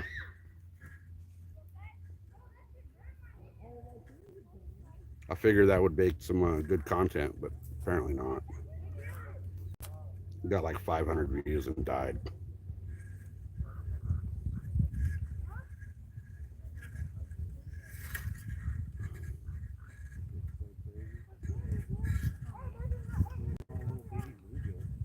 They're everywhere. No, like little baby ones. Like, Oh, like little fry? yeah, dude. There's like fucking at least 60, 70 of them right here just coasting. Nice. The little frog pond's loaded full of them right now, too. Yeah, we grabbed the fucking bullfrog from over there right there. Oh, nice. Dude, those fuckers are so loud at night. Yeah. The bullfrogs. I can sit on my back porch and hear them.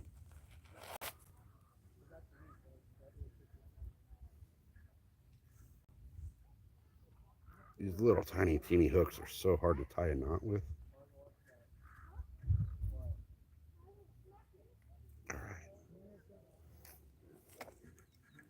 All right, so we're going back to the carrot, you guys.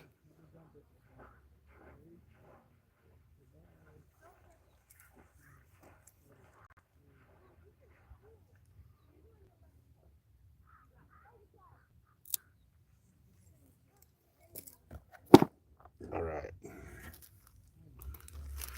Let's see if we can get them on a carrot strip.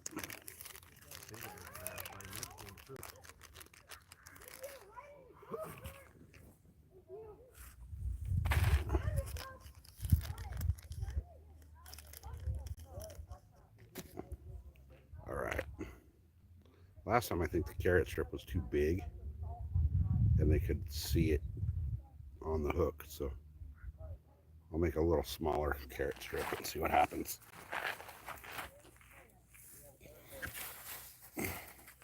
But just so you guys can see, it's a little piece of carrot.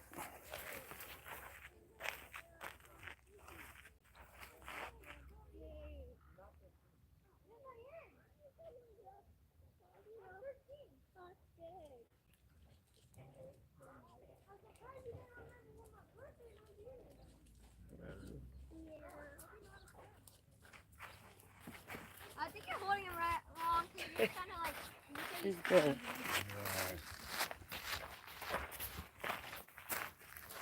Yeah, I don't think it's gonna do it.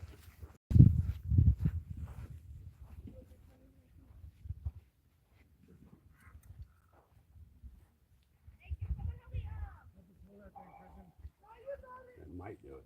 Holy crap.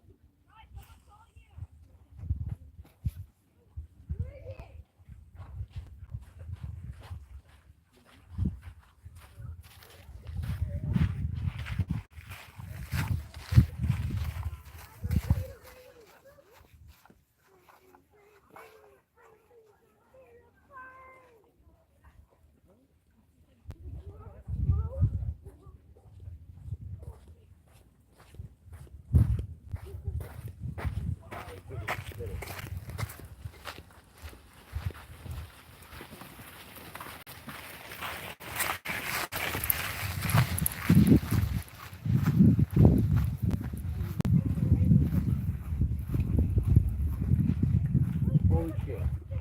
I just caught a fucking fish on a carrot. Look at that, guys. A fish on a carrot.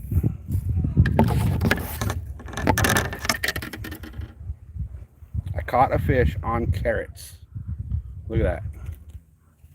See if I can do that again. No way. What's the timestamp on this video? 2:29. Got a fish on a carrot. Let me do it again. Prove it. Hell yeah. Stupid bait challenge freaking completed. Fish on carrot.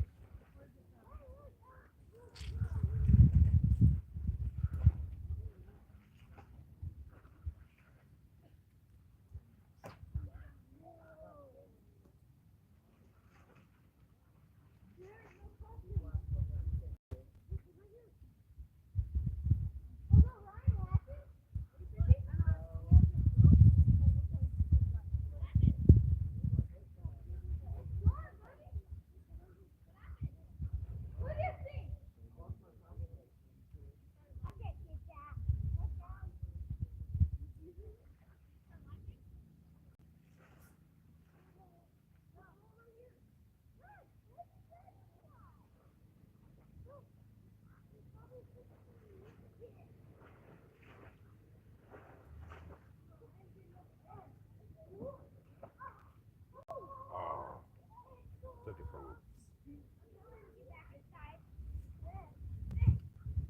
So you can see me casting on that spook. So what I think I want to try is a little more line out here and see what this fly line is.